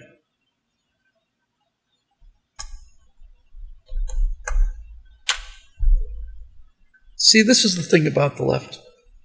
This is really the thing about them. I think of all the things about the left, this is the most definitive thing about them. They do not ever seem to realize that these weapons that they deploy against other people will be used against them at some point or another, because that's what the left does. It always eats its own, always. So, you want to take away Nigel's bank account? Then Nigel can do some banking out of someplace else. If it turned out that that they stole all of his money, then I would contribute to a Kickstarter program for Nigel. I would pay a ton of money because I don't have a ton of money to give him, but I'd kick in some $20 or something. And then I would bank out of Switzerland or some other free country. If that's what it takes now, if that's what it means, that political opponents can be indicted and not just demonetized, essentially removed from the economy. If that doesn't scare the living daylights out of the voters, and it doesn't, then it's time to get out the fire blankets, gang. You know, that's where we are right now. I think it's time to dig ourselves a little fire pit, clear an area around where we are, get in those fire blankets, and just snuggle up and wait for this thing to blow over. Because this will not end well for them. Things are not good for us now, but it will end up, but the people who will be fatalities in this will be the people that are always the fatalities of this philosophy, and that is the left-wingers that have no problem lying, stealing, cheating, demonetizing, censoring, whatever it takes to get at their political enemies. They're the ones who are going to end up suffering for this, because they're cowards and they're weak and they're evil and they're stupid. And the way you can tell is because they do things like shutting down people's bank accounts because they can't beat them in argument or effectiveness. So let me have a quickie look here at the live stream so I can just kind of keep an eye on that for the SpaceX Falcon Heavy launch here. They're launching the Jupiter 3. Well, that's awesome.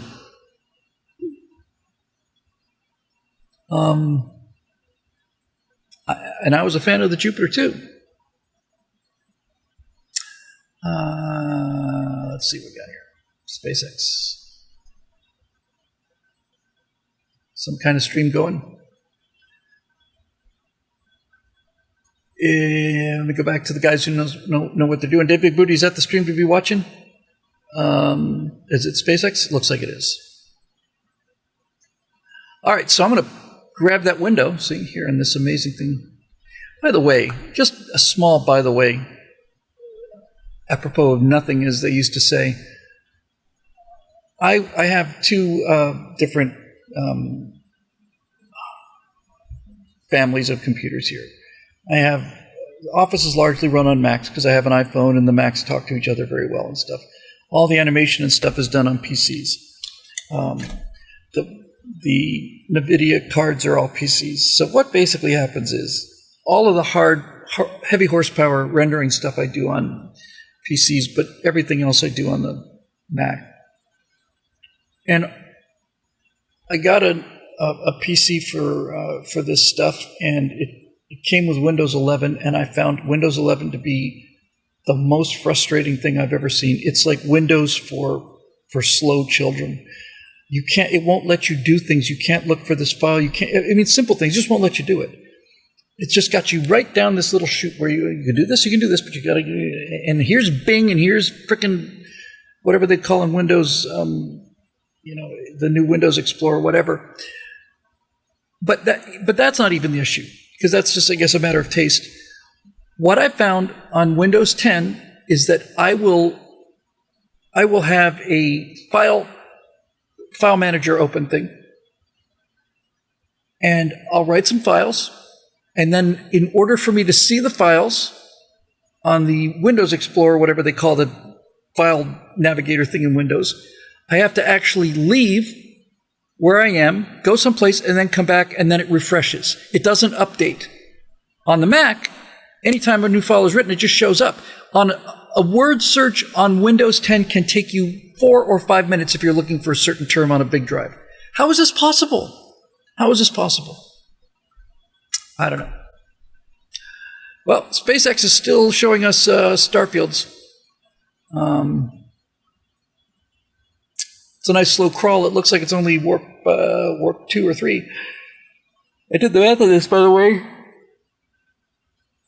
And it's depressing how fast you have to go to see starfield shift like that. I mean, you really have to do hundreds of times the speed of light, maybe thousands of times the speed of light, to see this kind of starfield shift. But it sure does look good. And the Enterprise does not travel down a wormhole, no matter what people tell you.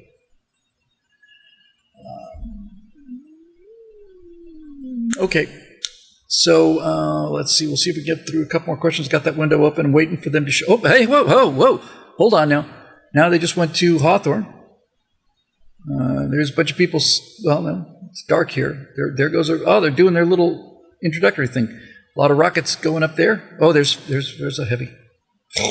Through the clouds. Awesome. All right. It's like SpaceX's greatest hits. That one shot of the Starship coming down and doing... Oh.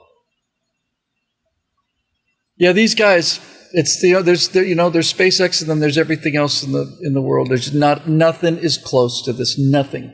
Even those suits just look like they're from the next century, which I thought this century was going to go. I have not seen their opening little greatest hits things, but it's real impressive. Okay, we're at T-minus 15 minutes and counting, and there is a fueled and ready Falcon Heavy booster. So we'll see if we can get the questions in, and then we'll see. And I did look into the Enterprise stuff. I mean Star Trek stuff. So there's hundreds of different variations of it. I really should save this for Monday, but it'll only take me 10 seconds, and I'll forget. So they've got warp 1 is 1 times the speed of light, and then 2, and then there's they violated it so many times that there's all these different floating scales for how to measure speed in Star Trek. But I took a look at what the approximate speeds you would need to see in order to have the starfield look more or less accurate. And what I came to believe is, if you want warp speeds to roughly equivalent to what you would see out the window, then it's the warp number to the 7th power. So warp 8 would be 8 to the 7th power times the speed of light, and that actually works out pretty well. Anyway, let's go back to the questions here.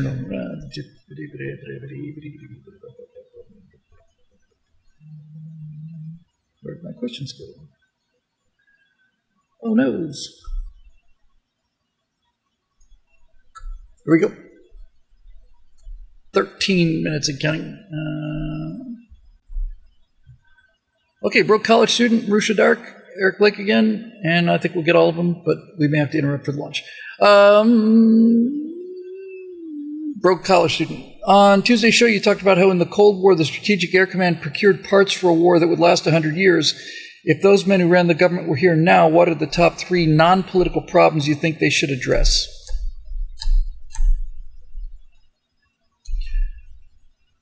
No question about this. The first one would be a nuclear-powered, decentralized, hardened electrical distribution system. And by hardened, I mean protected against EMP attack. And by decentralized, I mean none of these enormous, huge transformer stations, none of these enormous, huge gigawatt power plants, lots and lots and lots of very small reactors feeding local systems that are tied together in a way that if one small reactor goes down, other ones can supply it power. But yeah, decentralized, hardened electrical grid, that would be at number 1. Sorry, I just got to check this text here. 1 second, gang.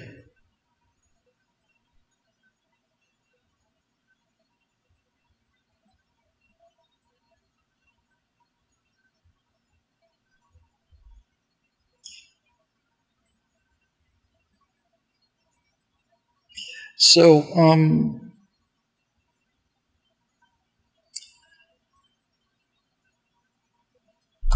I really should have opened the show with this, and I haven't really talked about it. And I think I'll probably just wait till next Thursday to talk about it for reasons I don't really understand why. There you go. Yeah, the neighborhood nuclear plant, just about the size of a small school bus or something.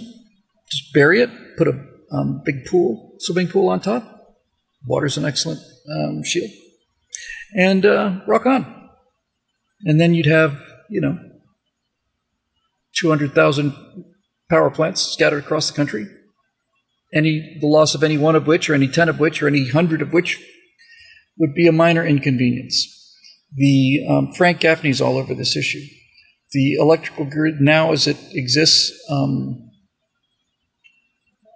not only are there large power plants, but these transforming stations and all of the enormous machinery, the big transformers, they are non-standard. If I understand correctly, at least from what I heard from Frank several years ago, they're non-standard. Every one of them is unique. If one of them is taken out, then you lose, let's say Silicon Valley, which I used to think would be a catastrophe. Now I think would be a miracle, a blessing.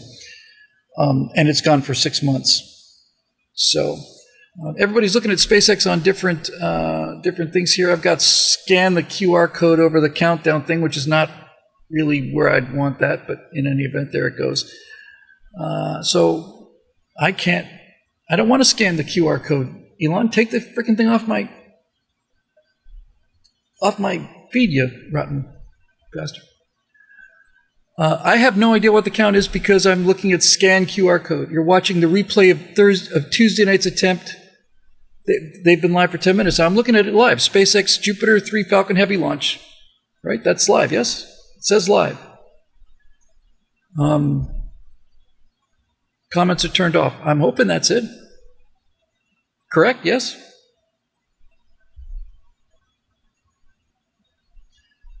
Hang on. Maybe. Hold on. I may have had it. All right, let's scan a QR code. Why don't we?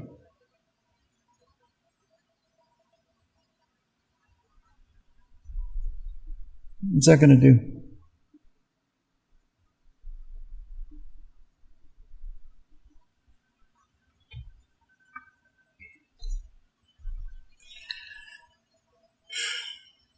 Oh, look at that. The most global event. Hurry up to participate during this unique event. We will give you a chance to win $100 million. Have a look at the rules and don't miss. Okay.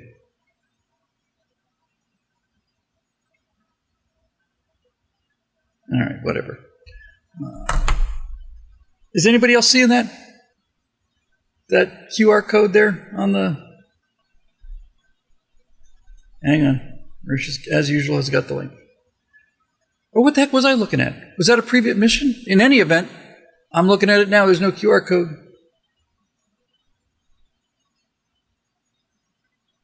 Oh, you know what this is? This is 420 subscribers, SpaceX Live. It's not the SpaceX channel. Thank you. Thank you. Thank you. Thank you. Thank you. I was looking at the wrong thing. Idiot. Thanks very much. All right, T-minus 3 minutes. So we're going to pause here, and you're going to hear... I'd like to be able to hear the launch, but it's going to be feeding in here, so.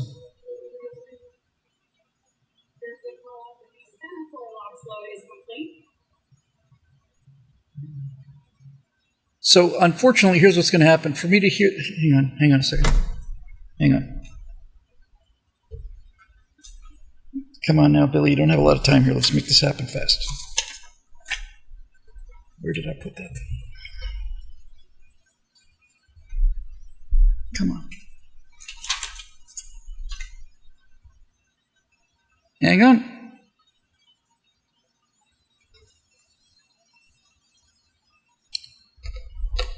Let's see if I can make this happen here.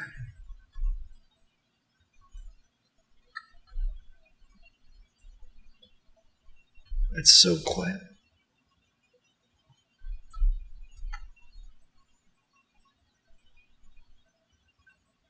However, okay, so at least now we can watch. I'm showing 1 minute 52.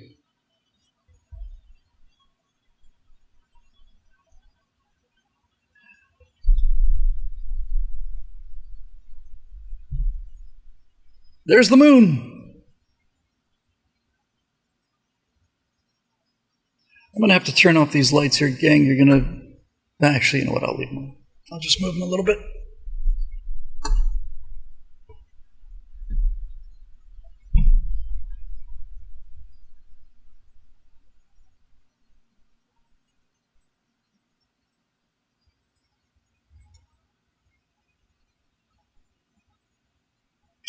All right. I can't see any. I'm just watching SpaceX full screen here, so I'm not able to read any comments. So here we go. T-1 mark. That's where I am.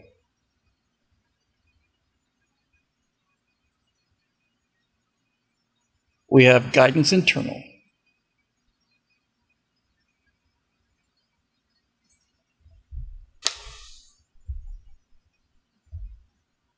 Go for launch.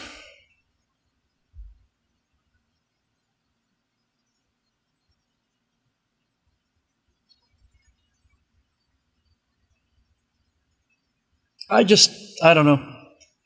This is just old school, but I think the person doing the launch announcements needs to sound like Mace Mattingly personally. Roger, we just got our go for launch, so guidance internal. 10, here we go. There goes the water.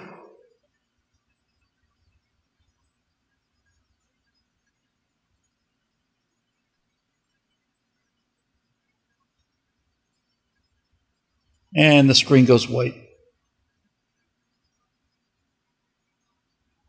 Look at that thing. Piece of cake. That thing gets off the pad fast, too. That thing doesn't hesitate like the shuttle. It just goes.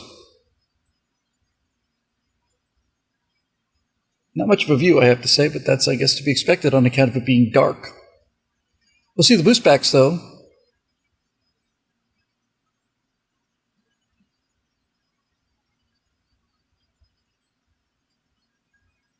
£5 million of thrust. I'm getting the broad end of the plume now. Here comes Max Q, baby. I think there was a band that astronauts had they called themselves Max Q. Going through a cloud layer here. which helps actually, kind of like a filter. You can see the plume a little better. That's thick cloud cover. Supersonic.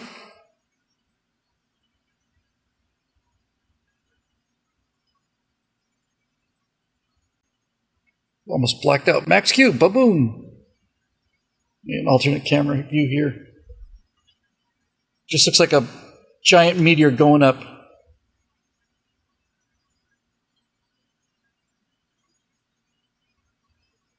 Everything's looking good.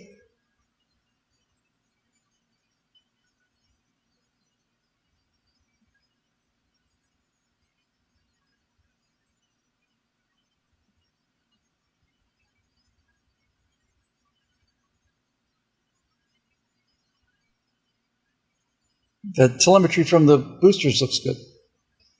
With that cloud cover, this thing looks, I've never seen anything quite like it. It looks like a lava lamp. It's really, really beautiful. It looks exactly like a lost in space meteor entering the atmosphere from 1960 something.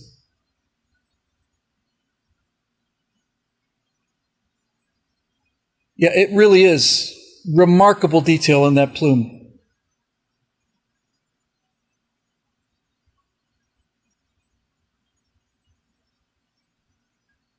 Anybody else at the point now where it's like they said they're not going to recover the center core because they need all of the performance? It's like, what? We're not going to recover the rocket? We're just going to throw it away? That seems lame. All right, here, let's watch the boosters go. And the crowd goes crazy.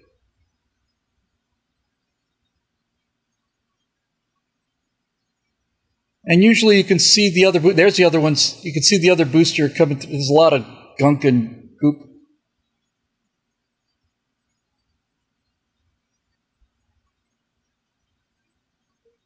Oh my God, look at the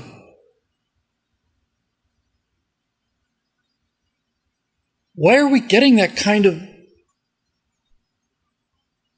maybe it's because we never do boost back, but it's the filaments are just crazy.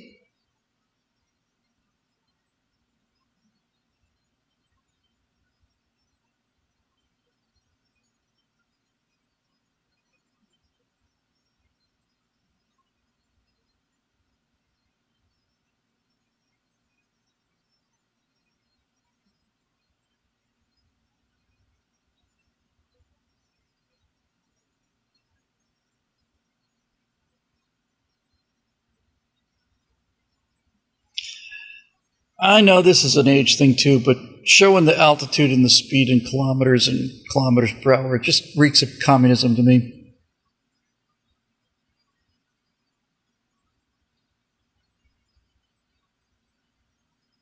How high are we in nautical miles? That makes sense.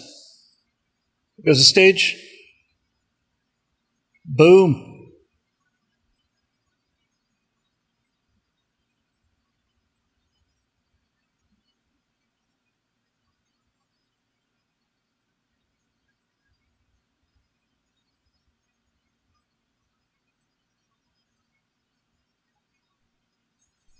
I wonder if they're going to show this inside the fairings. There go the fairings.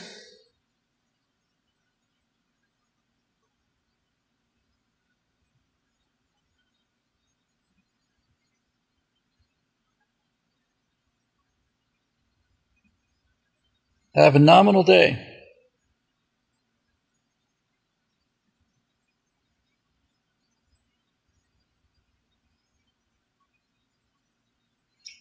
They're going to capture the fairing haps. I don't know what they cost. They're probably the least expensive part of the vehicle. The fact that they're trying to recover those is real impressive to me.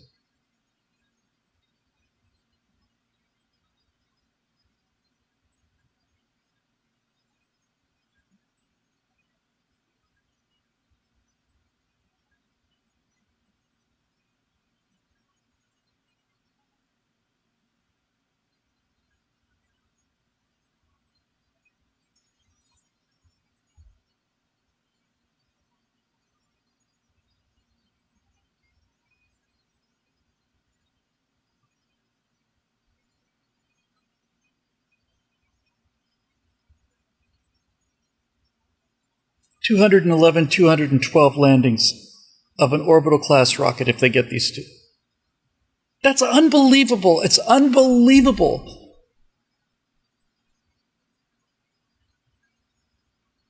I'd ride this rocket. Absolutely, I would. Of course, I'd ride probably just about any rocket, I guess.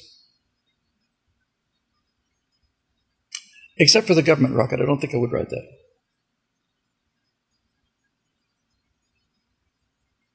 All right.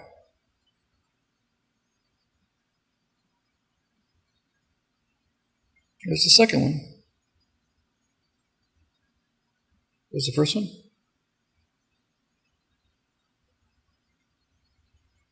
Okay, we don't need to see second stage.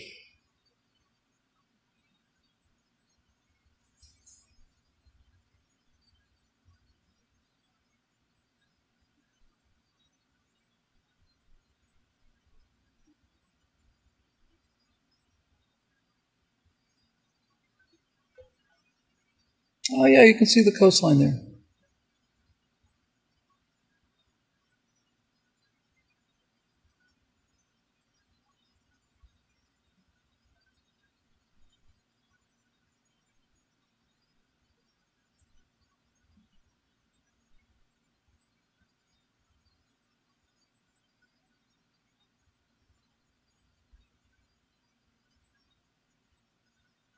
Yeah, they are coming down real quick too.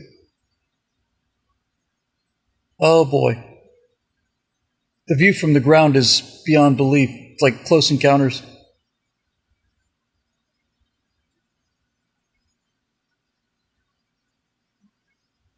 There's one.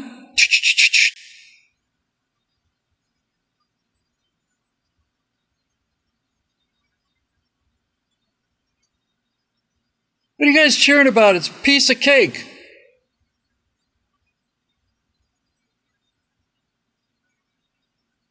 Nothing to it.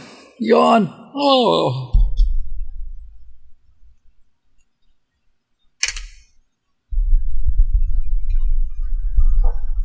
Yeah, yawn. 212, 213, 300, 400, 500. What difference does it make? You guys, yeah, whatever it is. Just another launch of 5 million pounds of thrust rocket booster and cover our fairings and probably be able to fly it again in another hour if we really put our mind to it. This guy is amazing. He's just an amazing guy.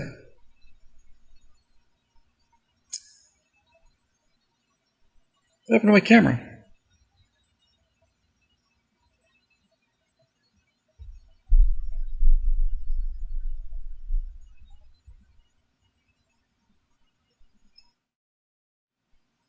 What happened to the camera? I think I lost the camera hang. Oh, there it is.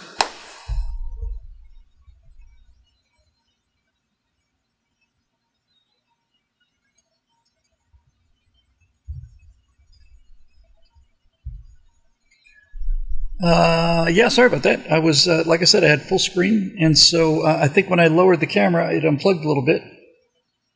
But there you go.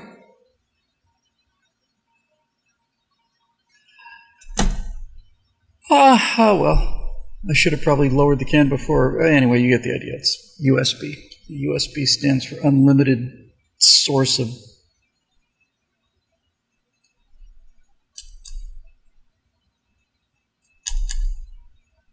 belligerence. Anyway, we're back. Hey, so how about that? Okay, well, that was cool.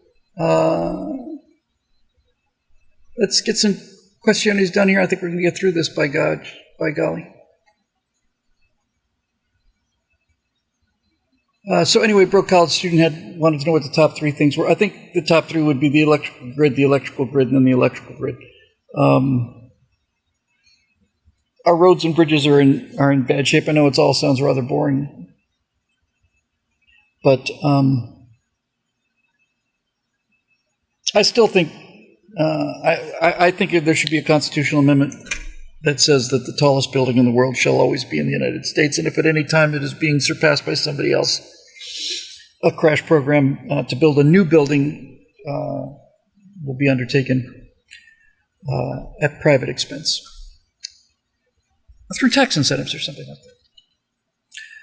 Yeah, it just pisses me off enormously. All right, let's see, we got 2 to go, so let's see what we have here. So Marisha Dark recently came across a channel called Real Life Lore, which talks about current events and geopolitical history. Highly recommend. I've been binging their content like crazy. As a result, I'm starting to see why, for as evil as the Saudis are, the U.S. giving them weapons in exchange for oil. They seem to be the lesser evil needed to help stabilize the Middle East against radical Islamists in Iran, Yemen, Egypt, and their own borders. It's also becoming clear that the alliance between Russia, China, and Iran is setting up to be a new axis of evil. However, the silver lining seems to be that, unlike the West, their alliance is fragile and largely built upon hatred of a mutual enemy and acquiring resources, most notably energy, raw materials, and strategic ports. I've said for years that there are many reasons besides climate change to get off of fossil fuels. The U.S. currently gets about 60% of its energy from fossil fuels and 18% from nuclear. If that were reversed, we'd have an excess supply at home, meaning we could export energy to bolster our allies like Britain, Germany, or India, making them less likely to trade with Russia. We'd also gain leverage over countries like the Saudis, since they no longer have anything we want except to use them as proxies to go harder after Iran, Russia, China, and Islamic terror. Compared to that, issues like EV range, dead birds, and the cost of solar panels suddenly seems a lot less important. What do you think? If we put it that way, would it be worth pouring everything into an all-of-the-above shift to green technology, not for climate change, but to defeat the new axis of evil once and for all? Well, I'm going to just take issue with the term green energy, and you did put that in quotes, so I understand you got an issue with that too.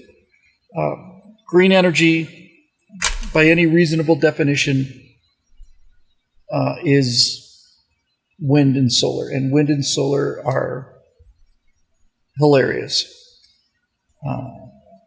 I don't know how many people are aware of it, but every solar plant and every wind plant has to have a backup, relatively inefficient because of the small scale, fossil fuel-based energy supply, because sometimes the wind stops and sometimes it gets dark at night. In fact, that happens actually relatively frequently and with a fair degree of forecastable precision. So the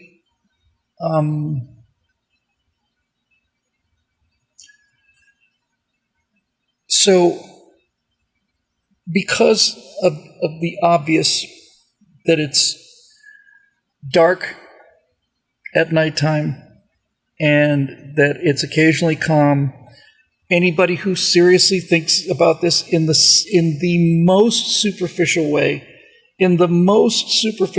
has to realize that the main problem with those so-called green energy sources is that they are variable. And even if they weren't variable, they are not economically scalable. I don't know what we're at. Did you say 16%? 18% from nuclear. I don't know what our total green energy, wind and solar is, but I'd be willing to bet it's less than 10%, and I don't think it can get much above that. So clearly, because they're not talking about nuclear when they talk about green energy. So just for the sake of clarity, let's keep those things separate. Green energy is an obvious joke, and when they talk about a green economy and wind power and solar power, you know that the people who are selling this to you are lying to you, because any idiot can see that this is not something that you can run a technologically advanced society on. It's just simply not going to happen. California shuts down nuclear plants, puts in a solar plant, they close down 1,600 megawatts and they open 20 megawatts. That's how they do it. Why do they do this? Well, they do this because California buys fossil fuel electricity from a station in either Nevada or Utah, I think it's Nevada, or Arizona somewhere. We basically burn fossil fuels, we just burn it in somebody else's state. Fortunately, that doesn't go into the same atmosphere, so we don't have to worry. If you've ever seen this thing, it's hilarious. These two guys, Australian, one guy's an Australian government official, and the other guy's an Australian reporter. It's a comedy routine. They're talking about a oil tanker, that had this big oil dump, and the reason it had an oil dump is because the front of the boat broke off. It's hilarious. And it's especially hilarious because the government guy is saying, well, no, this doesn't usually happen. Usually the front of the boats don't break off, and there are strict rules in place to prevent the front of the boats breaking off. For example, what they're made out of, like cardboard, straight out, no cardboard. But what's really clever is the guy says, well, there was no oil spill. Well, it was spilled in, yes, there was an oil spill in the environment, but then we towed the tanker outside of the environment into a different environment. No, the oil was spilled in the environment, and then we towed it out of the environment. That's the way California reduces global warming, you see, or climate change. Yes, we burn fossil fuels, but we don't burn them in state, so they don't count. They're not. They're in a different environment. The front fell off, basically. So it's all a joke, and everybody knows it. They know it. We know it. Everybody knows it. It's a joke. And another way you can tell it's a joke, aside from the fact that the water levels on the base of the Statue of Liberty and Plymouth Rock and all that are more or less the same as what they are, or what they were, is the fact that they based all of this on computer models. And again, sometimes people just don't ask the simplest questions. So they'll say, well, the computer model predicts it in 30 years or 15 years or 12 years or 9 years or whatever. I remember St. Greta made a prediction that the Earth was going to end in 9 years, 10 years ago. So that just happens. So these models predict what's going to happen in the atmosphere. So if the models predict what's going to happen in the atmosphere in 20 years, when we'll all be dead, then what will happen in 2 years? In other words, in order to get from here to there, you've got this all modeled, so tell us what the sea level rise will be in 3 years or 1 year, something that we can measure. You never hear them do that. You never hear them do that. Clark and Dawes, The Front Fell Off, it's called. Thank you. Clark and Dawes. Wonderful. They're hilarious. So green energy is a joke. Now, you didn't mention green energy. You specifically said nuclear. If we switch nuclear with fossil fuels, that would be great. Yes, nuclear. You know, there's so many things about this major Mace Mattingly thing that I like, but one of them is the station is powered by nuclear energy, and when I plan to do like letters from the Earth, like a mailbag issue where we answer questions, and I'll write a few of them myself if I have to. And one of them is, well, what do you do with the nuclear waste? And Jeff, who worked at Naval Reactors, who built the reactor that powers the Project Horizon base up at Jamestown after Chappie James, says, well, that's actually, an engineering problem of some difficulty. So what we did when we had to refuel the reactor was we had to take the spent nuclear waste, we had to put it on a vehicle, we had to drive that vehicle out several miles away from where we are, and then we had to dig a large hole. And once we had dug the large hole, we placed the spent reactor in there, and then we filled the hole back in again. And so that was an engineering challenge that took us better part of a day. And it works great. I was thinking about this when I was recycling, bringing in my recycle bins here in Los Angeles, just dragging them in, and I'm thinking, okay, recycling. Makes sense. Look, if it's economically sensible to recycle, great. Aluminum, all that stuff is fine. But from a theoretical point of view, you could take all of the garbage that's made in the United States. Oh, we produce so much garbage, we produce so much garbage, we produce so much garbage. Well, we do produce a lot of garbage, there's no question about that. And you could just take it out into the middle of nowhere and bury it. And that's the end of the problem. And I don't know why people don't understand this. They say, well, because these Gen Zers who say, oh, you've ruined the environment. Listen, kid, you ever been to a garbage dump? No, you haven't, have you? No, you haven't, because there aren't any garbage dumps anymore. But I've been to garbage dumps. I remember when there used to be big piles of where they would dump the garbage. And they don't do that anymore. So what you could do is, if you wanted to, you could dig a hole and you could bury it. Well, doesn't that mean it just stay there forever? Yes. And my response to that is, why don't we be kind and let future archaeologists have something to dig up when it's their turn? Why don't we give them a chance to figure out who we were, just bury it. It doesn't matter. People are, well, you can't just bury. Why not? I understand things about leaking toxic chemicals into the water table. That's a concern. I'm not an idiot. So we deal with that problem separately, but the vast bulk of it, plastics last for thousands of years. Then let them last for thousands of years. They can last even longer underneath the surface of the earth. I forget what the number is, but honestly, I think it's like all of the garbage that the United States produces in a century or something. Honestly, it's crazy. It's some incredible number. Could fit into a cubic mile across, and a mile deep. All the garbage that we've ever made or will make, you could pour into that big old hole. And if you look at how big a square mile is on Google Earth, you cannot get that small. You would not believe how far you have to zoom in to see just how small a dot that would be. So, bury it.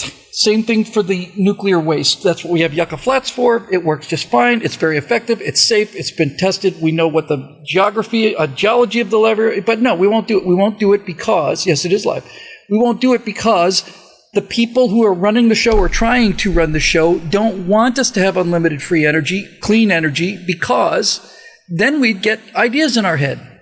They want us dependent on them. So they're going to shut down the stuff that we have, like gasoline. They want to take away private cars. They want to do all of that stuff, and then control us. And Eric Blake points out, George Carlin, who I disagree with on a lot of things, had this exactly right. 20 years ago, he said, we'd save the earth.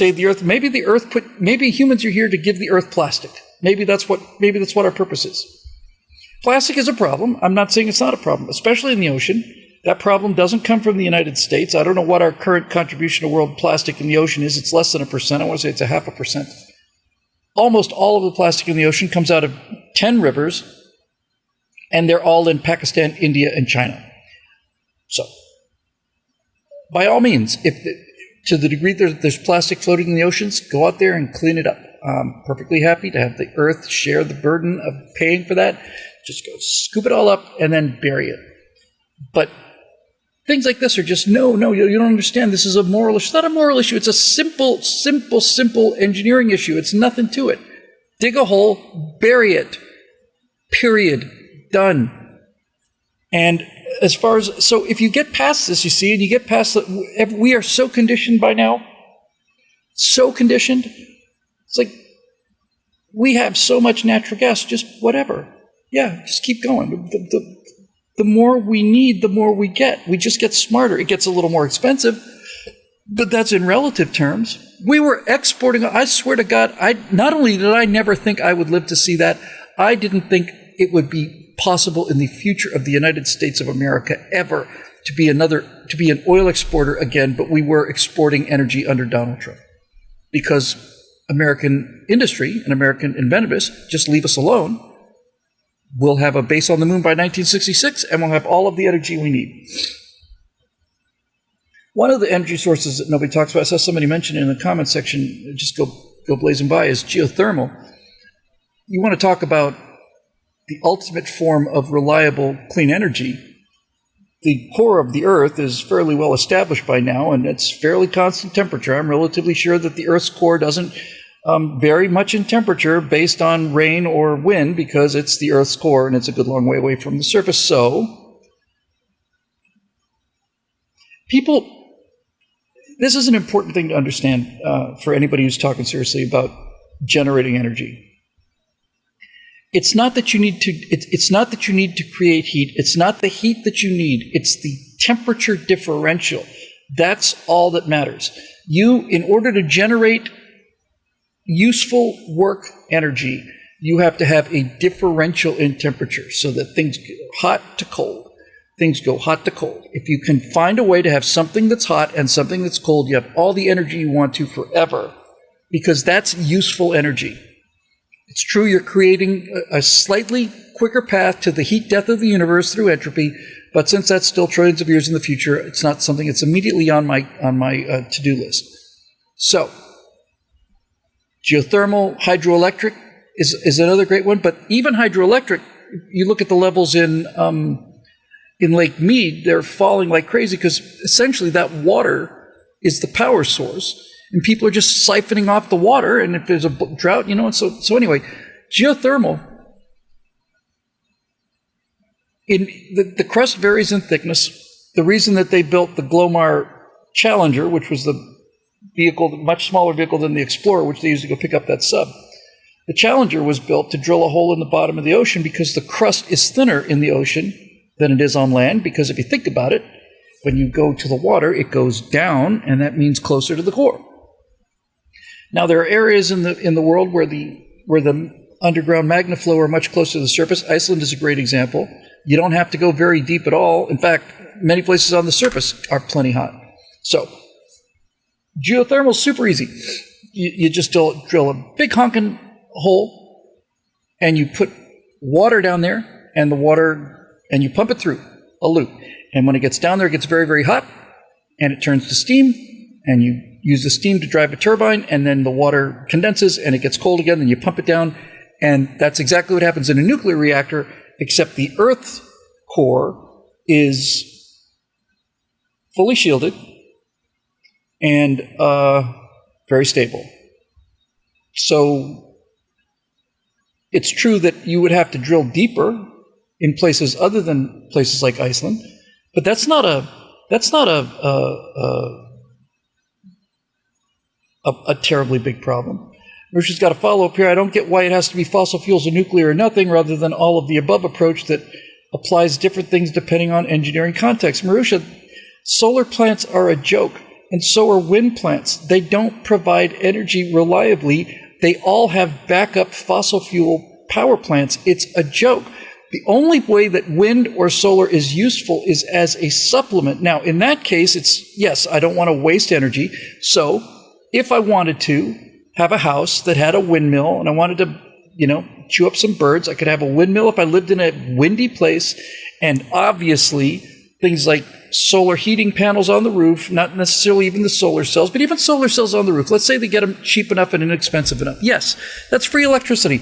Of course, let's use it. But this idea of giant power station, I don't know how many times I've driven past the one out in Nevada, just south of Las Vegas. You see those things from an airplane from 150 miles away. They are the largest solar collectors in the country, maybe in the world, and they are not producing energy because, number one, they're charging 4 times what it would charge from fossil fuel, and number two, they have all kinds of problems mechanically and technically. So, yes, you can use solar for things like, yes, you can save on your energy if you have solar water heaters. You put your water in these black things that are on your ceiling, and the sun heats them up to whatever degree heats them up. In California, it heats them to boiling, whatever. Yes, okay, that's great. Sure. To the degree where you're saying all of the above, fine. But when you're building wind turbine plants, and these turbines are falling apart, and they're chewing up all of these birds, and they're hideously ugly, and they're not really generating a whole lot of power, what's the point? The first wind-powered plants in America, the first wind farm that I was aware of anyway, is not far from here out in was El Cajon Pass? Between Los Angeles and Palm Springs. That's the first place I ever saw like windmill farming. Whoa, look at that. And every year I go through there are fewer and fewer of them working. And why? The money, I don't know what a turbine costs, but one of the big ones costs. I'd be very curious to know how many big wind turbines you would need to produce a 25 megawatt nuclear reactor. So saying, well, why not use it? Well, I suppose you could say that about just about anything, but there's DGAC 65. Energy density is the key. Yes, that's exactly right. Solar and wind take up a huge amount of real estate and don't produce all the time. A nuclear or gas plant is just a few acres for continuous power and much more power. Yes. And of course, and as Road Rider says, all of these components are made in China, which means we're paying China for our energy, whether we like it or not. We may be getting the energy for free, but what we need to buy in order to get that so-called free energy, we have to pay to somebody who's not us and who doesn't like us. There's just no... if you were to argue the case in court, in the court of public opinion, you'd be laughed out of the room. Finland just cut their electric rates by 75% by turning on one nuclear plant. What'd you say, Dave? Did you say they cut it by 7.5% by turning? No, not 7.5%, 75%. 3/4 of their electric bill went away because they put one nuclear power plant online, and we're still having this discussion? Honestly? What about Chernobyl? Well, as Jeff says in Mathematically in The Last Man on the Moon, Chernobyl's what happens when you let communists play with atomic power. You know, they didn't build a containment. Really? No.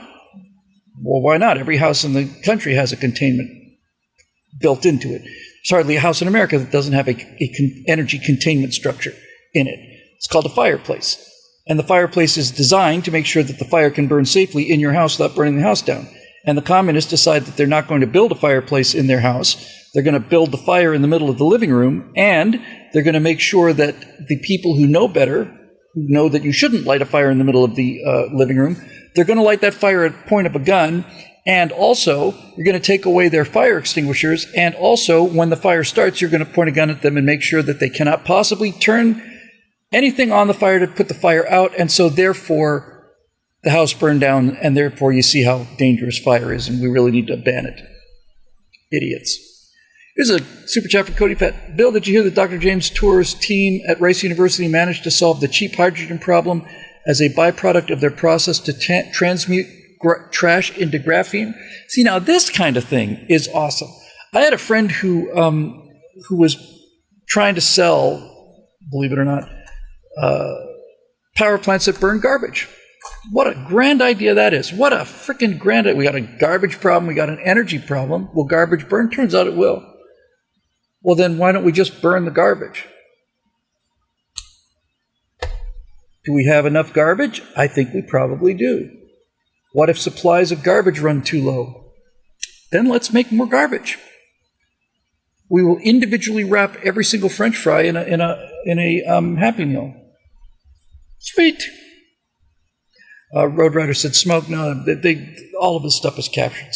So Mariner 81 here. I'm just reading it as it goes, but I like the first line so much. We have to destroy the carbon myth. That's it. And the new one that they're pushing is that nitrogen is a pollutant. How about that? I've been breathing 75% of my breath has been pollutant, and I didn't know it after 64 years. Science marches on. They want to ban nitrogenous fertilizers, which are responsible for the massive jump in agriculture post-World War II. Part of the reason for blowing up the Nord Stream pipeline was to cut off natural gas to Germany, where BASF was already a producer of nitrogenous fertilizers, and they require large amounts of natural gas to produce. The reason that the biggest health care issue in the United States today among poor people is obesity. The reason that this is the first civilization in the history of the world whose number one health problem for the poor is they're too fat is because of the ability to fix nitrogen from the air directly into fertilizer. Prior to that, you had to go and get it in the form of bird guano, bird crap, basically. And there was some rock out in the middle of the Atlantic, some little island rock. It's just a rock. And all these birds used to nest on it. It was just covered in guano, and the U.S. made it a strategic, sent the Navy there to protect it and all the rest of it. And then they figured out, hey, you know what? We're surrounded by nitrogen. All we have to do is figure out how to get this nitrogen out of the air into the ground, because nitrogen is the fertilizer that makes stuff grow. And once the chemical process for that became known, now all of a sudden we have fertilizers. And when you have fertilizers, you have lots and lots of food. Turns out you have more food than you can eat. So, great. So there you go. What's the problem? This is why we keep coming back to 1966. What? It's like we put our own eyes out with spoons, what? Oh, what? Yeah, no. People want us in the dark eating bugs. That's what they want. They want that because, well, there you go. Roger Ramjet, 59. A starving people are easy to manipulate. This is not an engineering problem. It's never been an engineering problem. It is almost not even a political problem so much as it's a moral problem. There are people who cannot stand the fact that America has created prosperity across the board for everybody, and so they simply will not allow it to stand, and they will, since they can't shut us down, they will convince us to shut it down. And of course, there's the magic word thorium, which to me is the miracle fuel of the future. They want beggars, says Sven. Exactly, they want beggars, because beggars are dependent on them. Who else is going to be dependent on these losers? If you notice these people running our government now, they're not exactly the brightest people in the room, you know. Well, they're the brightest people in the room they hang out in. Kamala Harris is a great example of the kind of person who wants to tell you what to do. She is that stupid. She's not playing around. That's really how stupid she really is. But she is on the inside, and you're not. So she'll tell you what to do, and we all know how she got to the inside, and we know how Joe Biden got to the inside, and we know what percentage goes to the big guy, and all the rest of it. But that's not the thing that's surprising. There's always been people that wanted control and power. The thing that's surprising is, why do we allow them to do it? What the hell has happened to us? Why? Oh, Dave Big Booty, I do really enjoy having you here. Dave Big Booty points out historical fact, by the way, that Kamala Harris got her political start on Willie Brown's staff. That was just beautifully, beautifully played. All right, we got one more to go, and then I'm going home.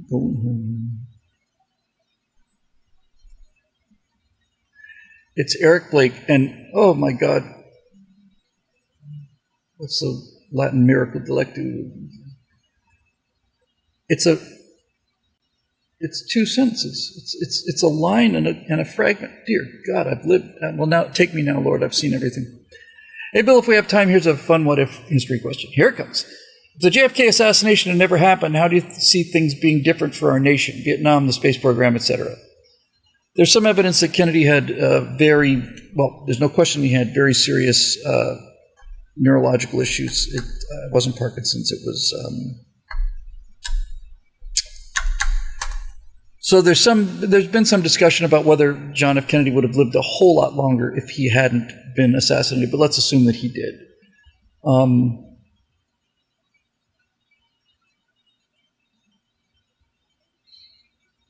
Addison's, thank you. So Kennedy is the guy who brought McNamara in. And McNamara, as I pointed out in the Cold War series, McNamara and Kennedy were very similar. They both went to the same universities. They may have been at Harvard at the same time. They're both whiz kids. They're both golden boys. And Kennedy was not intimidated by McNamara, who was a bright guy. He was just an idiot. And so Kennedy knew how to handle McNamara. When Kennedy dies, McNamara is defense secretary for Lyndon Johnson. And Lyndon Johnson was not a particularly bright guy, and Lyndon Johnson had an enormous inferiority complex about that. So when it came to issues like Vietnam and what the computer printout is saying in terms of the number of troops we need to deploy in order to take this village, Johnson just sort of acquiesced to McNamara. Just sort of said, well, geez, you're the whiz kid. I'm the boss. You're the whiz kid. Go off and whiz. So if Kennedy had gone 2 terms, a lot of people say that Kennedy was determined to stop the Vietnam War. I don't know if that's true or not. I just don't know. I do know that there's something uniquely Johnsonian about the way that the Vietnam War was fought after the Gulf of Tonkin. That it was all a giant sort of horse trading. Well, if we back off a little, they'll back off a little. And if they don't back off a little, then we'll add a little, but then they'll add a little, so we'll add a little bit back, and so on and so forth. Johnson was just a catastrophe. And frankly, it was Johnson who was the guy who basically said, he's basically going to take federal money, shovel it out to black communities, and say, I'm going to have those N-words voting Democrat for the next 200 years. That's exactly what he did. I like to think Kennedy had a little more respect than that. There's a lot about John Kennedy not to like. When I was a kid, like most kids, especially in the space age, Kennedy was, I really just sort of deified Kennedy, and then there was a long period when I realized, no, there's nothing like all that. And I'm starting to rebound a little bit now. I do know for a fact that Kennedy would be, by any definition, a staunch conservative today. By any definition. Just ask not what your country can do for you, what you can do for your country. That alone would make him a white supremacist, patriarchy-loving, transphobic, homophobic, warmongering Nazi. And the reason I think that things might have been really different is because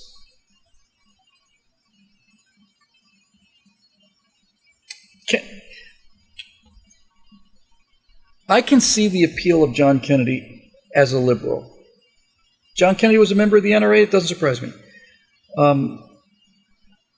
When I see what Democrats, modern Democrats, not even Kennedy Democrats, when I see what modern progressives want in a president, they want somebody who's good-looking and who can go to a cocktail party and deliver some quips, and who went to the very finest universities and doesn't make ridiculous statements. That's all they want. They just want somebody who they think looks good, which is why the West Wing was such a big success with them, because that's what they want in a president. They want a handsome guy who speaks well. Whether or not that person creates catastrophes for the people they claim to help, talking to you, Barack, it's not important to them. Results don't matter to them. Appearances matter to them. It's all about appearances. Progressives would rather do things that felt good and looked good that harm people, and conservatives would rather do things that felt bad and looked bad that help people, because they're just insecure neurotics. But Kennedy had backbone. Kennedy had I took a lot of time with the Cuban Missile Crisis and the Bay of Pigs, which was a catastrophe. But he inherited the Bay of Pigs, and he hesitated, and he never should have launched that. He never should have allowed that Bay of Pigs invasion to go ahead if he wasn't willing to commit the air power, and he wasn't. So his sin was allowing it to go in the first place. But, as I point out in the Cold War episode called Playa Girón, which is what the Cubans call Bay of Pigs, when the Bay of Pigs disaster was over, and it was over pretty fast, Kennedy deployed U.S. destroyers and submarines and search airplanes to fly right all along the coast of Cuba and picked up a large number of the Cubans in Brigade, 56 or something or other, because he'd been shipwrecked and he knew what it was like to be clinging onto a raft for a while. And then more than anything, the thing that impressed Kennedy was that when the Bay of Pigs was well over, there was a ceremony held in the Orange Bowl in Miami, and Kennedy went down there and faced the people that he had essentially sold out. And I thought that took incredible courage, frankly. Here are these people that you told them you backed. They go in there, they get massacred because you didn't provide the air cover you said you would. And then the survivors are there in Miami, and they're having an event, and you go down there to speak to them, essentially to apologize to them. I thought that was a genuinely heroic thing to do, and I can't imagine Johnson doing that. I think Kennedy, being having some experience in command, would not have run the Vietnam War the way he did, even if we'd stayed in Vietnam. And the Gulf of Tonkin situation, and it just feels like Johnson, I don't know. It's hard to say. I don't think he would have been like a Superman who changed everything. Obviously, because I don't think that kind of person exists. But I think we would have been much better off if he hadn't been shot. I think 2 Kennedy terms would have been much better than 2/3 of a Kennedy term and a Johnson in the third term. Johnson and 1/3 of a second term.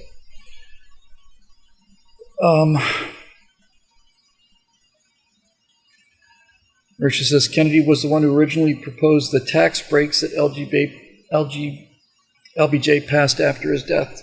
Well, I don't know. I do know that Landslide Lyndon was elected illegitimately. He was a crook and he was a racist. Kennedy also had a lot of, that joke about my dad isn't paying for a landslide. So I think the benefit really is not so much political, Eric, as inspirational. Because no matter what you say about John Kennedy, and there is a lot of things negative to say about John Kennedy and his administration, that speech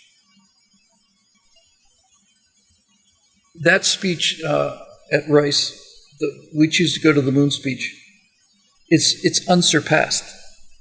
It's not just unsurpassed because of what it says, but because of how he says it, and because of it's very much like the "Ask Not" speech. We choose to go to the moon, and I'll be specific. We choose to go to the moon in this decade and return man safely to Earth, not because it is easy, but because it is hard. That may be the best line ever come out of the mouth of an American politician. I really think it's in the running. If I had to submit the greatest things ever said by an American president, I would say we're going to do this not because it is easy, but because it is hard. Why? And what a big part of that speech that's not often listed is says, why climb the highest mountain? Why cross the widest ocean? Why does Rice play Texas? That's a great, great, great line. And it's a really perfect, slight interjection of humor that doesn't take away from the magnificence of what he's saying, but just adds enough humor and humility into it to show that this is fun. That's what that line is. That's what it is. Why does Rice play Texas? Why go to the moon? Because both of those things are equally difficult as far as I'm concerned, right? You got to go to the moon? Yeah, that's tough. But what's harder than that is having Rice University beat the University of Texas. But they play them anyway. And so, there you go. Mariner 81 says Nixon was ousted by the deep state for wanting to bring about peace and prosperity. He wanted to end the Vietnam War and the Cold War. Had he not been driven from office, the Cold War might have ended a decade sooner. I completely agree with that. That's basically what I mentioned in the Cold War. Was Nixon turned the Cold War from a two-part conflict into a three-part conflict. China was a masterstroke. He ended the Vietnam War by deciding to fight it, although it took him longer than it should have. Yeah, he decided, well, why don't we just bomb them until they come to the peace table? Anybody tried that? Yeah, we tried it once. How long? 2 or 3 days. Okay. So, there you go. Londinius said one day Hitler would be seen in a different light. Well, I don't know if that's Kennedy Jr. or his dad. His dad was one of the most loathsome people who ever walked the earth. But I don't think that was Kennedy's defending Hitler. I mean, he wrote While England Slept, right? He wrote an entire book about the rise of Hitler. I don't think he was a Hitler sympathizer. In any event, Eric, I think it would have been a better outcome. I don't know exactly why. I just think that John Kennedy's "Ask Not What Your Country Can Do For You" is the antithesis of Lyndon Johnson's Great Society, which is all about the government will fix everything. And that Great Society idea is what's gotten us into this mess. It was Johnson that started the modern welfare state. It was Johnson that started public housing. It was Johnson that started, all of this modern dystopian aspects to the cities. It all came from Johnson. So for Kennedy to, when you're making I'm pretty sure that was his inauguration speech. You essentially you know there's one or two lines that's going to be remembered, if at all, and ask not, because that's where the emphasis is. Just ask not. That's his statement. That's the line he's basically saying. That's the message that he's trying to get across. I've just been elected president of the United States. What do you want to tell the country, John? Ask not what the government can do for you. Ask what you can do. Ask not what the government can do for you. Ask what you can do. You didn't say government. Ask not what the country can do for you. What can you do for the country? That is essentially an individualist message, and I just can't believe that things would be as bad under a guy who decided to make that his inaugural message, as opposed to the one who ended up being president for a term and a half. Anyway, wow, look at that. That'll do it for this edition of the Stratosphere Lounge, plus a lunch as well. You get all kinds of things included in the price here. I'm tired now. Show me the way to go home. I'm tired and I want to go to bed.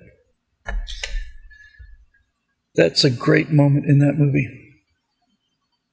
That's a great movie. I miss Robert Shaw. That's just Jaw's such a fantastic film. Anyway, there we go. But when I think about the four presidents that have destroyed the country, they're all Democrats, and Kennedy's not one of them. It's Wilson, who is actually the worst, because Wilson destroyed the Senate and gave us the income tax. Wilson, Franklin Roosevelt, Lyndon Johnson, and Barack Obama. Those are the destroyers. Carter and Biden are just incompetent boobs, but the actual destruction was those four guys, just like hammer blows. And Reagan was a rebound, and so was Trump. Bam, bam, bam, bam, Reagan. Bam, bam, bam, bam, Trump. Bam, bam, bam, bam. There we go. We need some more of this stuff. We need some more Trumps and Reagans and stuff like that. Edit the launch into the part where the camera went out. Yeah, I could do that, I guess. Coolidge was awesome. Yeah, Coolidge had the great idea. Cal, it's like, yeah, we're facing a Great Depression. Yep, we're facing a Great Depression. All right. Slash taxes and get the government out of everything. What? Yeah, cut everything. No, you need the government to step in and fix everything. Shut up, just do it. And they did it. So Calvin Coolidge avoided the Great Depression, and he doesn't get the credit he deserves at all. And I'll tell you who else doesn't get enough credit, and he's not widely revered, but when I was doing Empire of Terror, I realized a couple things I didn't really know about Herbert Hoover.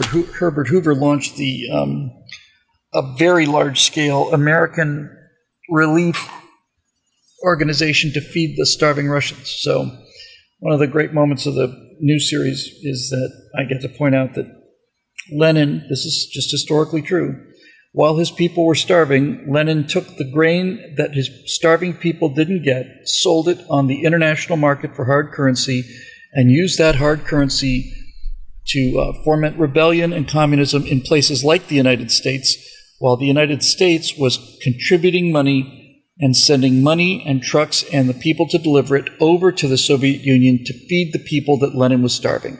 Lenin was starving his own country to death, using the money to undermine the United States, and the United States voluntarily took American money and used it to feed the Russians that were being killed by Lenin.